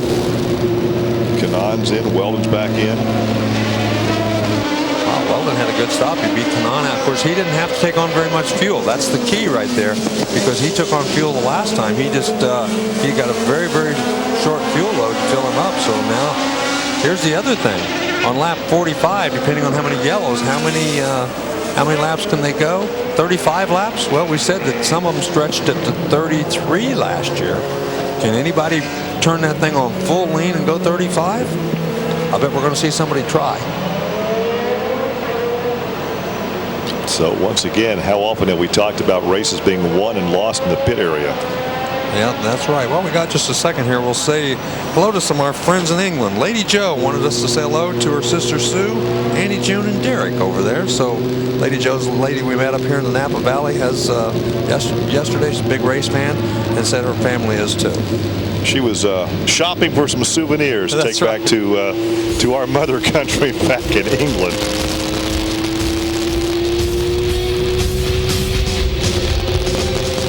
Second yellow of the afternoon. It came out on lap 44, on lap 46 right now. As you see him going through the S's down toward the chicane in turn 9. As Rutherford, Johnny Rutherford uniquely said, gentlemen, he said, driver, start your engines from the cockpit of the pace car, because he drives the pace car, the 3-time Indy 500 champion. And follow me. And follow me. Scott Dixon. Of course, we probably shouldn't talk about the time that he ran the pace car during the yellow, crashed it, so they wouldn't want to follow him on that occasion, but he doesn't like to talk about that very well. Or the time that Mario hit the safety vehicle on the temporary road course. Yeah, so that's just some reminiscing they just assume we not do. That's so you don't always want to follow the pace car and do everything. There's Mario, of course, the 1969. He's counting driver. What's he looking for there? Marco is back in 12th position right now. Now that's correct. That he's in 10th position right now. Your leader is Scott Dixon. Castro Neves is now second. Can you believe that, Larry? Dario Franchitti is third. Brian Herta fourth. Vito Mira is fifth. Then Ryan Briscoe, Sam Hornish, Jeff Simmons, Danica Patrick, and Marco Andretti rounding out the top 10. Live coverage from Infineon Raceway here in Northern California, Sonoma, California. Scott Dixon back out in front, where he spent the first 28 laps before relinquishing the lead to Dan Weldon on a pit stop. Marco, as we said, back in the 10th position. Well, it's going to be interesting to see, because Dixon and those guys did not make a pit stop. That's the reason Marco is so far back in this scenario. Marco, Dan Weldon, Tony Kanaan, Buddy Rice, they all made pit stops. Like we said, can anybody stretch it? Can any of those 5 stretch it to 35 laps? Well, with a few yellows, they might be able to. But Marco Andretti may have made his last pit stop. He may have. I don't know. Mario was standing there kind of wondering, looked like he was wondering what the heck was going on. They are far back in the field right now, but all the rest of those guys are going to have to pit. I mean, they pitted on lap 28. It's already lap 46, so they're going to have to pit in the next 8 to 10 laps. So I'm not sure, but they won't have to pit again. I mean, they can go the rest of the race once they make one more pit stop, and I think that's the reason they didn't pit. Kyle Moyer calling the pit strategy for Marco. 11, please. No movement, straight. Heard race control talking to the drivers. Well, you can tell there's a lot of anxious drivers back there. Castro Neves, he's kind of trying to figure out what he's going to do right now. Green flag, starter, green flag. Now, this is a good way to tear up a front wing right here if you're not careful. And that's Carpenter, and is Carpenter going to move over? Yeah, it looks like Carpenter's going to move over and get out of his way. Oh! Man, that was Franchitti. Franchitti almost got into Carpenter. Yeah, it didn't look like he was going to give Franchitti enough room. Franchitti kind of snuck his way in there and forced his way through. Oh, we had somebody off the track back there. 5 different leaders last year. We've only had 2 leaders so far this race this year. Vito Mira just got around looking at Brian Herta. Yeah, Herta's gone up. He got around too, and you can see right there a couple of very concerned father and grandfather as Marco very deep back there in the field And what they're really concerned about is not what Marco is going to do. It's about what as A.J. Foyt said, the squirrels and nuts in front of him are going to do. That's what they're really concerned about right now. There you can see. Right behind Simmons. He's already been in one altercation with Jeff Bucknam earlier. Right in front of him is Hornish. So, you know, he's got to be aggressive, but he's got to be careful all at the same time. And look at this. Hornish is going to get under Carpenter. Carpenter will lap off the pace. Well, we got drivers everywhere, side by side. And here goes Simmons. Now he looks to the high side, but here comes Marco on the inside, going by both of them. He just went by both of them. You're right. That was a gutsy move by Marco Andretti. Well, he actually used the 20 car as a pit. Yes, he did. That was a good veteran move right there for a rookie. It certainly was, and it's a good thing that Carpenter was paying attention and let him go, because that could have been a pretty big disaster, really, if it hadn't been. Dan Weldon was not quite as lucky. He didn't get through that mess right there, so he's going to make his way through, too. You know, I forgot to ask him. We have to ask this crew, if we don't get to see Marco, we've got to ask the crew, why one red glove and one blue one? I don't know either.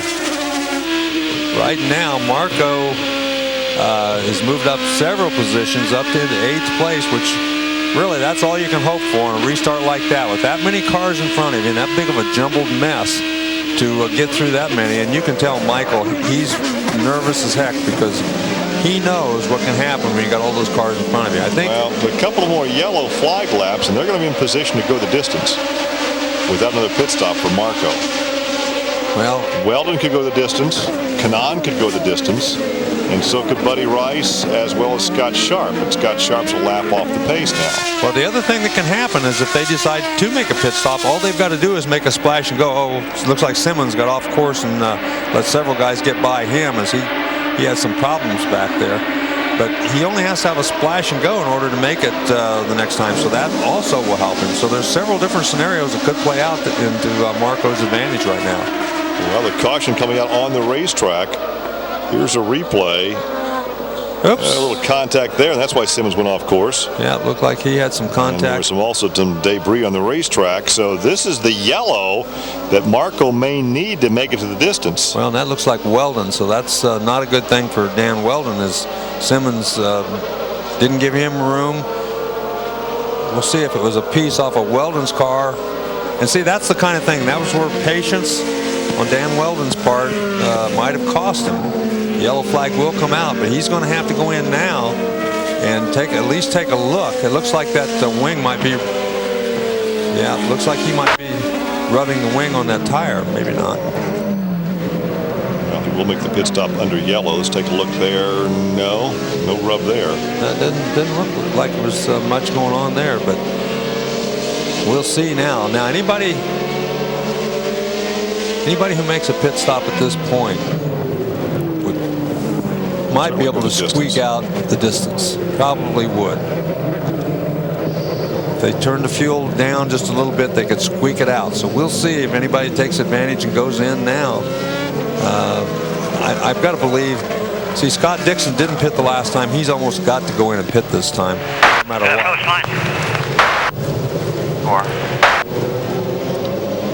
You heard the voice of Dan Weldon saying it feels fine. You can see a donut on the left side pod. So apparently there was no damage to that car. But again, an aggressive move could have cost him any chance at the championship. Yeah, it was a very aggressive move, no question about that. So right at this point, there are exactly 30 laps left to go to the end of the race. Nobody so far has run over 28 laps on a tank of fuel. Not saying they couldn't, but they have not yet today. So anybody who pits on this next lap would have to run 29 laps to get to the end of the race. So we'll see how many come in and do that. More interest of Ganassi Racing, Mike Hull, the strategist for Dixon. The pits are open, so let's see how many guys have veiled themselves. Well, you're going to see the first 6 or 7 all come in, because they've all run just about to the end of what they could run on a fuel load anyway. So I think this is going to help Scott Dixon, because he's going to get in there He's been so fast. When he gets back on the racetrack, he's not going to be in first, but you know, he's still got a heck of a chance to still win this race. We'll see. All right. Castroneves, Franchitti, Herta, Mira, Briscoe, they're all going to be in. They're on lap 7, or on turn 7, we should say, on lap 51. Through the S's. Great overview from our helicopter. What's going to be interesting is to see how many of the guys back there who just pitted come in.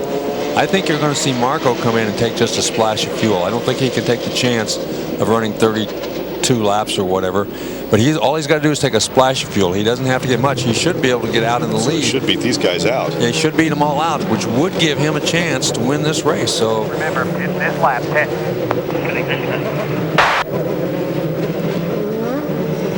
Last pit stop was lap 45, so there sounds like they're telling me he is going to pit. So they're going to go in, take a.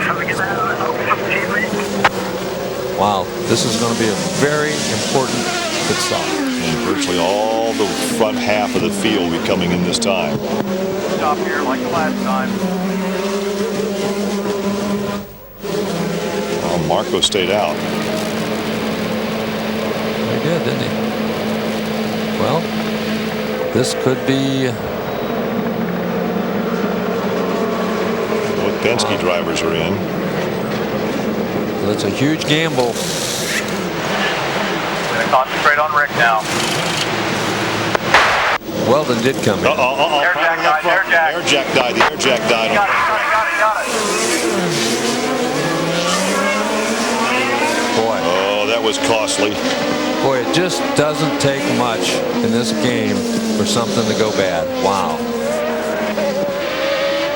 Unbelievable. And now a driver has to regain some composure and not take out his frustration, try to overdrive the car and make mistakes. Well, that's watch exactly again. Right. The air gun on the left front. The left front is off.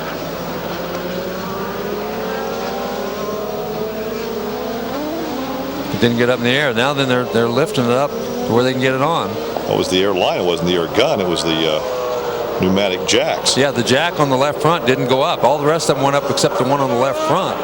And when it didn't go up high enough, it cost him. Well, look at all the mirrors in front of him. There's several cars who've got around him on pit lane, and those are pretty fast cars. And you're right. It's going to take a lot of composure. He's so much faster than everybody else. It'll be interesting to see, though. But boy, that cost him probably 4 spots on the racetrack. Now 52, as you see, of 60 or of 80 laps. First Charger, Scott. Mike talking to Scott. Boy.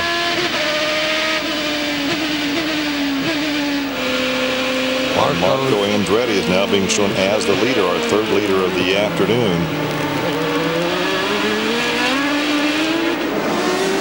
Wow. He's going to have to make another pit stop. I just don't see how he can make it to the end. Well, we had some more yellows.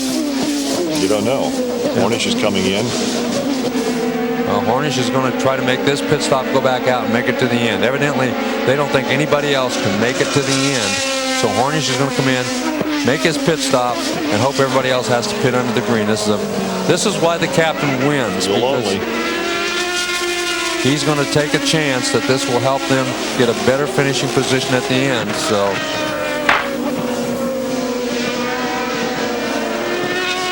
Well, we're being told it wasn't a strategy move, that they didn't get enough fuel in during their last pit stop. So and there's Miscue is 5th time off course this weekend. See, this is what we said. This is what he cannot afford to do, and he can't get frustrated. He was frustrated. He came out of the pits because he didn't get enough fuel. He knew he was behind, and the first thing he did was make a mistake. That's just something you cannot afford to do.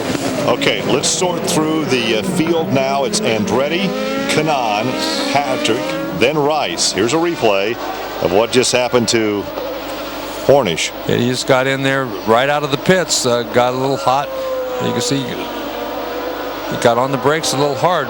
And this is right at the top of this hill. Got on the brakes a little hard and lightened the car up, and the thing just did a little half spin on him. Luckily, he kept the engine running and kept going. But that could have been a disaster, a much worse disaster than it turned out to be. Marco leads this thing over Kanaan. Now there's Patrick in third. Franchitti is fourth, and then Castro-Neves. Keep in mind, in the individual qualifying yesterday, Marco was the fastest qualifier. But when they went to that format where they send the fastest 6 drivers out for a 10-minute session, he actually was second in that session to Scott Dixon. Dixon led the first 28 laps of this race. Wow. Dixon is back in 10th spot. This is going to be that jack is really going to put him in a world of hurt. Important. Look at that now. Then instead of being 8 points out of the lead, if it was the end now, he'd be 33 points out. A huge, not mistake, just a disaster for them. Have that air jack not work properly.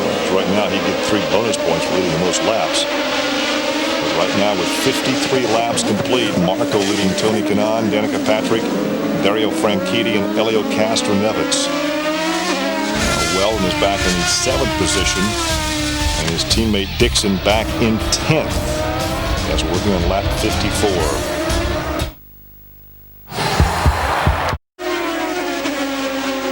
She's done a very, very credible job here this weekend. She's really watched what she's done. She's done a nice job, kept straight, and has kept the race car on the racetrack, and that's what it's all about. Well, there is your leader, but our question is, will he have to stop again? We know that Danica will. Tony has stopped on lap 45 the same time that Marco stopped.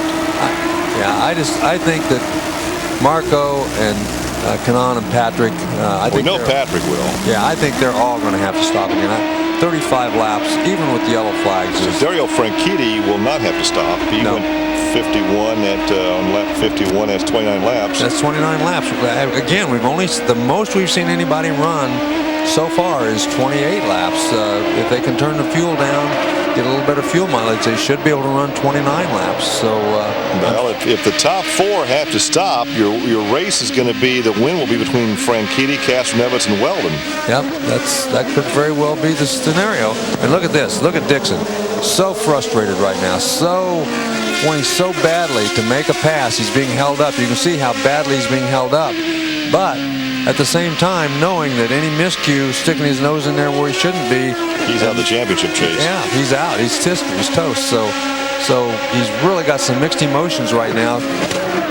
Look at this. He's going to follow Mirror through. Mirror made a mistake right there. Nope, not enough. I thought he was going to make enough of a mistake and let Dixon get by, but he did not. So as they went around Matsuura, he got in there real hard on the brakes, drifted up the racetrack. But here comes Dixon. He thought about it. He looked to the inside, just not enough room. Didn't want to take the chance. That's that chicane in turn 9. This is another good place, braking down here, but he's not going to be up far enough here either. So look how close he is, though. Matsuura just peeled off, headed for the pit lane. Of course, he's a lap off the pace because of that contact earlier with Weldon. Of course, there's Hornish all by himself out there, back in 13th place. And all he's got to do now is just not worry about anything but bringing that thing home in one piece. Because right now, the way things stand, he's still going to be in an excellent position to win this championship. He'll be within 10 points of the leader, but he's got to keep the thing on the racetrack and not make another mistake like he made right after that pit stop. Well, keep in mind that okay, he pitted on lap 52. Now, if you're saying the most they've gone is 28, these guys that are on lap 51 may have to make another stop. They may. And that put Hornish into, as we say in this country, the catbird seat. It'll all depend on what kind of fuel mileage they're getting, where they have their fuel setting. If they turn them on full lean, number one, they'll have to slow down. So we'll see who's willing. So for Hornish, he would hope this thing goes green the rest of the way. I mean, there are a lot of different things that could happen. There's no question about it with 23 laps to go. You're riding along now in 3rd position with Danica Patrick. Now this is Dixon and Mir a couple laps ago. This is going down in turn 11. Remember when I said how close they got?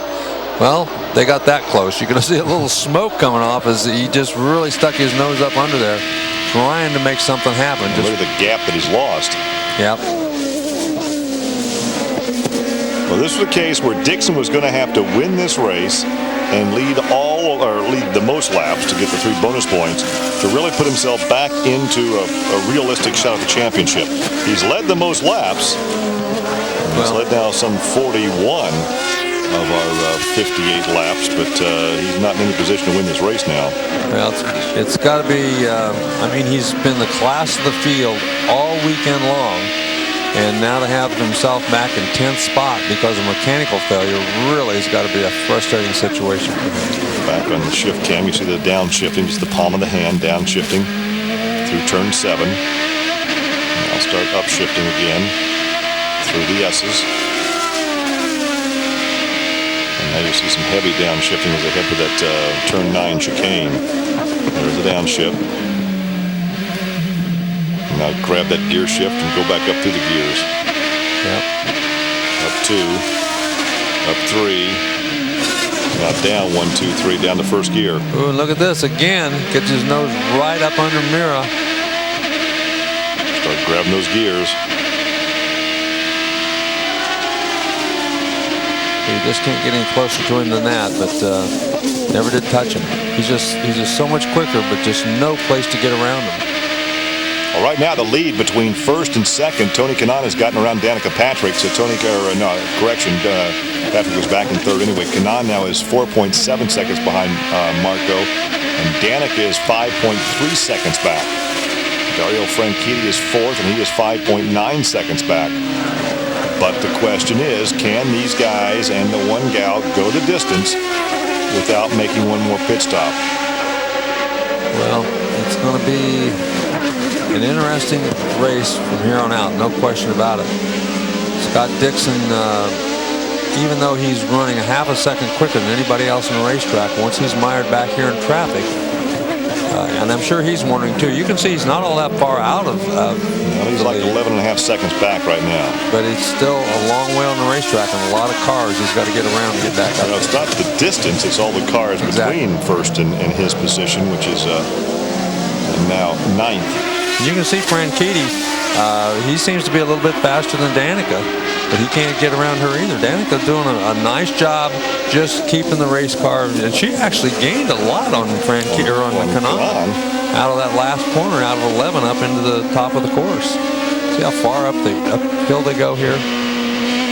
Well, like you say, 16 to 17 stories, the equivalent of a 16 to 17 story building between the low spot and the high spot, and the viewing area from the high spot in the viewing area to the bottom of the racetrack is about 23 to 24 stories.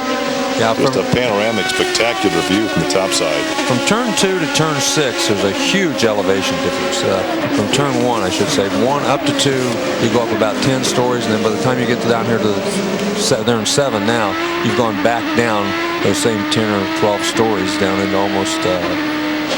And we commend the staff here, because about 10 years ago they really carved out the viewing area. At one time you could only see a couple of turns in a given spot, and they really improved the sight lines at this racetrack.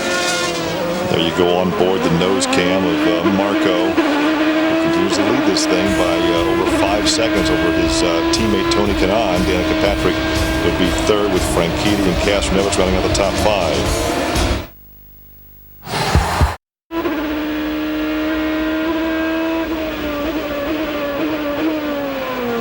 Speedway. We run through the top 10 for you through that number 9 chicane. Marco continues to lead this thing with a 6-second advantage over his teammate Tony Kanaan. Danica Patrick back in third, right behind Kanaan. And it's Franchitti, Castroneves, Weldon, Briscoe, Mira, Dixon, and Herter rounding out the top 10. You find Hornish back in 12th position.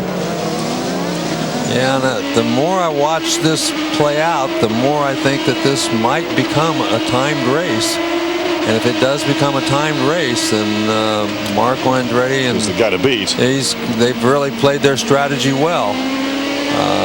It's going to be tough on Dixon, because he's going to be the guy that really loses out on this deal. But if they make this a timed race, very well, and they're supposed to make that decision sometime within the next 8 or 10 laps. So we'll see. Right now, working on lap 64. Timing and scoring is saying that we're on time, so it may not be a timed race. But if we have another yellow or so, you just don't know. So it's going to be an interesting thing. Right now, though, it looks like Danica Patrick is a little bit quicker than Tony Kanaan. And she's been outbreaking him on a lot of these slower corners. And it looks like Tony started to lose the handle a little bit, and she will have to stop. She's going to have to stop for sure. We're not really sure about Marco and Tony, but Danica will have to stop for a splash of fuel. And that may be why he may have had the fuel turned down and not be running as quick a laps as he can, having on full lean, just for that reason, because he may be trying to conserve fuel and she isn't. Of course, next season, Danica and Tony will be teammates, and Tony is the practical joker, but Danica says, hey, don't worry, I can take it, and I can dish it out. So I'm sure we're going to hear about some hijinks on that team next year. Meanwhile, back on board Marco. Up top of turn 3, down into turn 4. A lot of strategy being played out here, and they're all wondering what's going to happen, too. As you can see Michael talking to some of the other crew members, and what are we going to do? How are we going to do it? Should we turn the fuel down? Do we take the chance or not? So, of course, they have computers now that help them to make those decisions, unlike the old racing days where you didn't have the use of computer. No, and the computers help a lot, but still the final decision has to come from the crew, because we've seen the computers be wrong, as in Scott Dixon's case at, I think it was Milwaukee when he ran out of fuel. Those computers can be off ever so slightly and cost you dearly. For people that have never driven or never raced on a road course, there really is a rhythm that you develop, and you get into a rhythm, and it's almost automatic. Yep. Now we're hearing from the Andretti Green team that they can make it till the finish. They can make it 35 laps on a tank of fuel. You can bet they're going to try. I mean, they want to get this only chance for victory. They want to get this kid his first win. And so they're going to try. They're going to do whatever it takes. They're going to turn it on lean. They're going to let him stay out there, and if he runs out of fuel, then so be it. At least they're going to give him the opportunity to win his first race. Well, he will become the youngest driver to win in the IndyCar Series. Yeah. Right now, Danica Patrick, even though she's having a terrific race, she seems to be the one on the racetrack that is not going to be able to make it. She's going to have to stop no matter what. She's the only one we're almost positive is going to have to stop, and everybody else could squeak it out maybe, or they may not quite last. She has gotten around Kanaan. Kanaan's turned the fuel down. He's going slower and slower because he knows that he's going to have to really squeak the fuel lean in order to make it this last little bit. So he's turned it down. I'm sorry, she hasn't gotten around. That's right behind him. I was Buddy Rice in front of him, and I thought had gotten around, but he's a lap down. Danica looking for her best finish. She's had a couple of fourth-place finishes. There's Franchitti and Castroneves. Everybody's right on the backside, as Kanaan seems to be holding up this whole string of cars right behind him, which nobody can make the pass. Franchitti's been dogging Danica. Castroneves dogging Franchitti, but nobody able to put a nose in there and make it work. Afraid that if they do, then they get their nose chopped off. Well, if he wins this thing, he will be the youngest. He just turned 20 on March the 13th. He turned 19 on March the 13th. So he'll be by over a year the youngest to win in an IndyCar event through turn 7. Well, right now, he has a lot of confidence, and he's put himself in a pretty good position. Well, these guys and gals are fighting it out back here behind him. He has an open racetrack, fresh air, and let those people battle it out. Yep. This is his race to win now. Well, look at this Dixon and, Castroneves and Weldon back there. Weldon looking like he wants to stick his nose in there again as he looked underneath Castroneves. Of course, those two guys are in the points battle, so wow. Right along with Franchitti back in 4th position. That's Patrick in front of her. Big question again on what Franchitti will do next season. We know that Herta is leaving the IndyCar program with Andretti Green to go road racing full-time. They're laying out the pits for Danica, so she should be in the next time around. Franchitti has yet to really tip his hat. He loves road racing, and there's some questions whether he will stay with this team and run the entire IRL season next year, or he'll go to the road racing efforts of Andretti Green. Well, this could set up when Danica pits. It's going to set up a 1, 2, 3 positions for Andretti Green. So to put them in a very good position for this race, one that they haven't seen many times this year. And of course, last year they set a record by finishing 1, 2, 3, and 4 at St. Petersburg. Never been done before. That team finished first and second, but never 1, 2, 3, and 4. Right now, I think Kanaan being very conservative out on the racetrack. Of course, if Marco can make it, then Kanaan should be able to make it too. They both pitted on exactly the same lap. If they can't make it, Franchitti will win this thing, unless Castroneves gets by him. Well, Castroneves has one victory on the road course already this season at St. Petersburg. Well, Danica did not come in. We thought she might come in that time around, so she stayed out one more lap. And let's hope this is not a lap too long. She should be okay. She's made 28 laps, so with there were some of those that were yellow, so she should be okay. But she can't stay out much longer, I wouldn't think. Of course, if Marco's going to try to make it, he's going to try to make it 35 laps. So that sounds like a lot of laps to me. It's going to be very, very tight on fuel. Well, apparently we will go the distance. We will go the total 80 laps.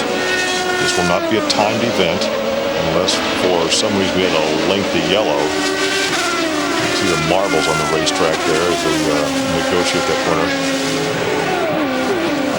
We'll go back a few laps. Now this is Dixon coming in on... oh, look at this. That was almost contact with Vito Mira. Yeah. And Briscoe spinning. And see, that's down there in turn number 11. Exactly the same thing we've seen several different other times as Briscoe got knocked off. And here comes Danica in. Danica on board, stopping on lap 70. All right, stop right on your mark. Right on your mark, Mike. Is this going to be fuel only? Yes. Yep, fuel only. That's it. Wait for it. Go, go, go. All right, let's go hard to the end. These other guys are tight on fuel. Anybody you come to, saving fuel. Yeah, he's right about that. Everybody else is going to be tight on fuel. They're all going to be saving fuel, actually, because even the guys who pitted later on are going to have to run 29 laps, which means they're going to have to be pretty tight on fuel. There's the gap between first and second now. Franchitti up to third. Castroneves is now fourth. Weldon is in fifth position. Then it's Vito Mira and Scott Dixon up to seventh. And that's what you have to wait on. You have to wait on that mistake by somebody else. As Mira tried to sneak down on the bottom, and when he did, he took Weldon out to high with him, went too high into the corner, and gave Dixon that opening. He took advantage of it.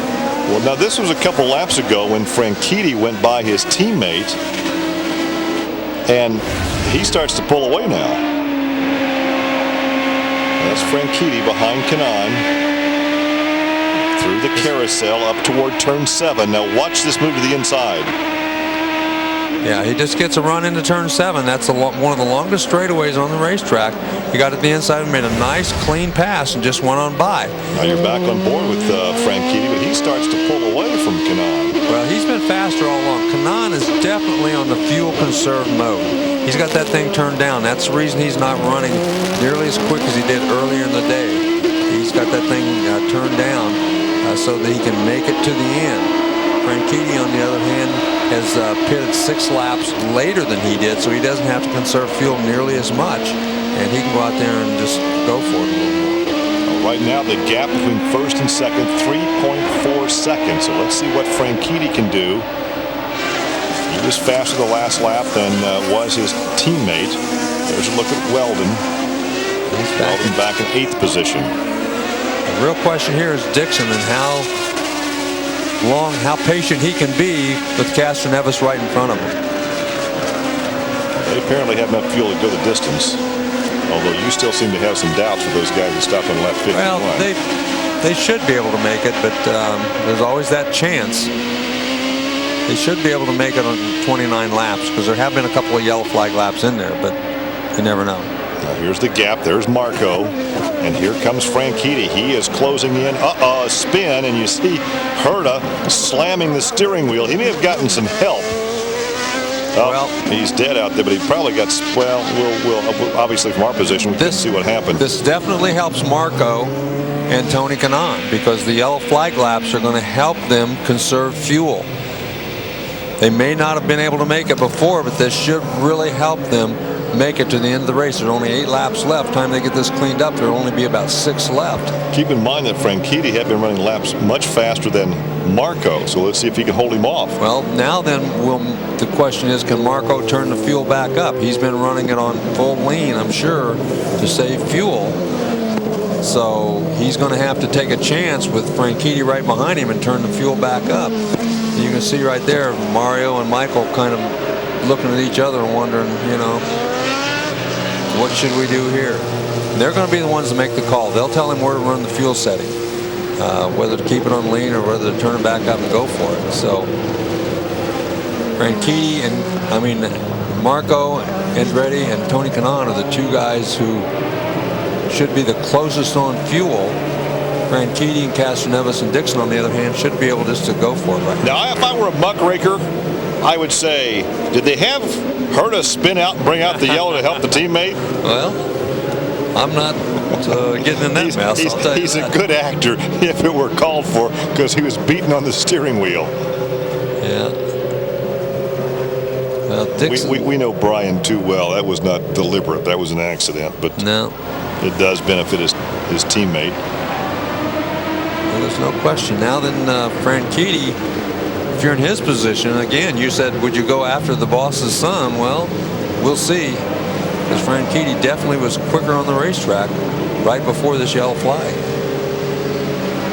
As you see, 7 laps to go. This should be a very, very short yellow. Yeah. Now, Dixon, of course, will get the 3 bonus points for leading the most laps here this afternoon. There's Ashley Judd, Dario's wife. She's a nervous wreck at the racetrack, I guess, understandably, as most wives are. But Dixon has led some 41 laps of this 80-lap event, so he will get the 3 bonus points. Oh, if he wanted that victory this afternoon. Right now, Dixon's back in 5th position. Now, right now, the points would have Hornish trailing by 5, which I think he'd be happy with.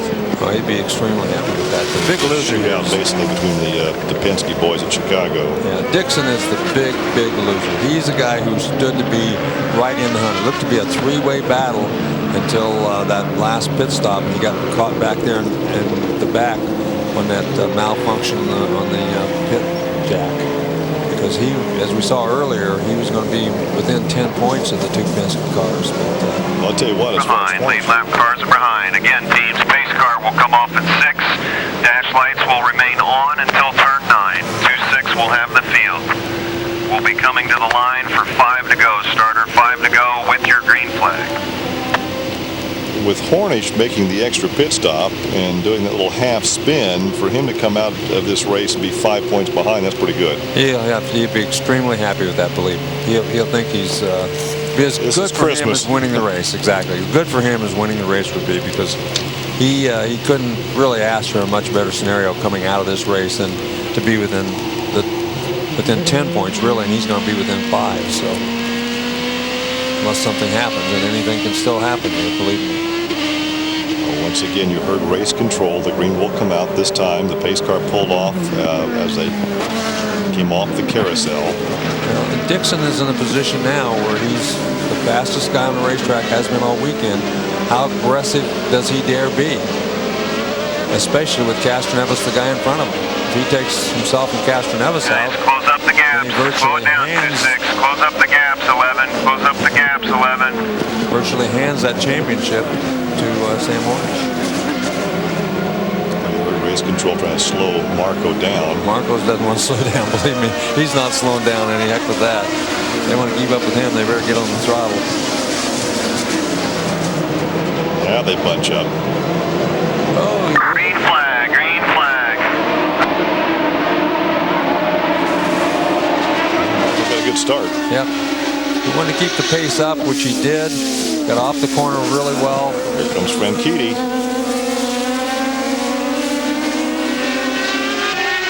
Well, they had 3 yellow flag laps, which should give them enough fuel. We'll see how fast he runs now, because he should be able to turn the fuel up a little bit richer than he was right before that last yellow flag.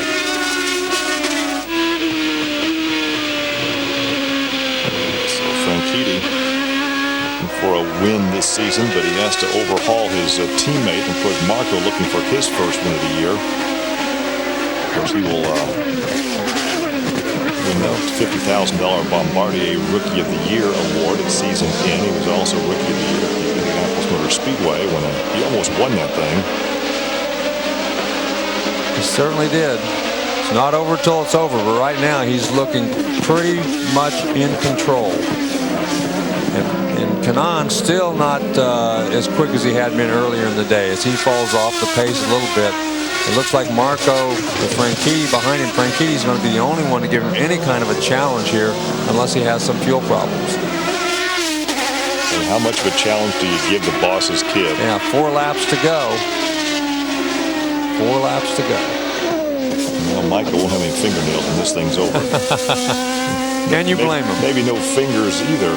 If you've ever been a father watching your son on a racetrack, I've never seen him in an Indy car, but it's still pretty nerve-wracking no matter what kind of race car they're driving. Well, I had twins racing at the same time. I know. And I had to pay for all the damage they did. Well, this is, you know. I didn't have big sponsors to cover my expenses. For any driver to win their very first IndyCar race, it's a huge accomplishment. But for Marco, who was, you know, they played some pit strategy. So far, things have really worked out well for him, but they still have 3.5 laps to go to make it on fuel for it to all play out right. And you've got to believe that Michael would be happier today as the father than probably what he was when he won his first race. Well, I think so. He's going to be really happy, and he should be. Marco's done a great job all weekend long. Of course, he won the Indy Pro race here last year. He had a great qualifying laps. Dixon is the only guy on the racetrack who's been quicker than he has been all weekend long, and because of that one little miscue in the pits by the Jack put Dixon behind the 8 ball. Well, you know that Marco started 3rd and was competitive at Watkins Glen until he got together with Eddie Cheever, so he could have had a shot perhaps at a good finish that day. Yeah, that's right. That's right. But if things this scenario continues to play out, Marco, Dario, and Tony Kanaan finished in the top 3. It's pretty much going to make it a Penske race for the champ. I shouldn't say it's going to make it a Penske race, but it's certainly going to hurt the Ganassi team going into that last race 20 points out of the lead. Yeah, I mean, I think it's safe to say it's going to be a shootout between the 2 Penske drivers. With, 5, 6, 7 points separating those 2. And Hornish, of course, has won twice already at Chicagoland. This was a race. This is a race that Scott Dixon had to win. Right, and through no fault of his own, he's not going to. Unfortunately, I mean, he did everything he had to do to win this race. There's his mom. It's Marco's mom watching. Yeah, she's obviously nervous moms as well as nervous dads in this situation. There's there's Dario's wife. Dario's he's running almost identical lap times, so there's almost no chance. You got to be running at least a half second quicker than a guy in order to get around him. They're running almost identical lap times, which means it's going to be very, very hard for him to make the pass, even if he can catch him. So realistically, the only way that Marco's going to lose this thing is if he's out of fuel. Well, that would seem to be the case. Because he's been spot on. I mean, he's not made any mistakes as far as driving today. Nope. Really all weekend. You know, and I think that last yellow really helped him. We'll just have to see. Got a lap and a half to go. We'll know soon. Third generation to win in IndyCar racing. Of course, his granddad won Indianapolis in 1969. Former world driving champion in 1978. His dad, unfortunately, never won Indy. Well, look how far those two have pulled away from Tony Kanaan and the rest of the field. I mean, they've left them 7 seconds behind. Just absolutely left them in the dust. Watch for the white flag this time by. They say a race driver at this juncture in the race can hear every sound that race car. One more lap like that, please. You got a gap of 1.2. You're quicker than Derry on that lap. Oh, and here comes Kanaan into the pits. Well, his fuel load didn't. He did not make it, so he had to make it into the pits. So that makes you wonder. And Dixon has gotten around Castro Nevitz. He's up to 4th position now. Vito Mira's 3rd.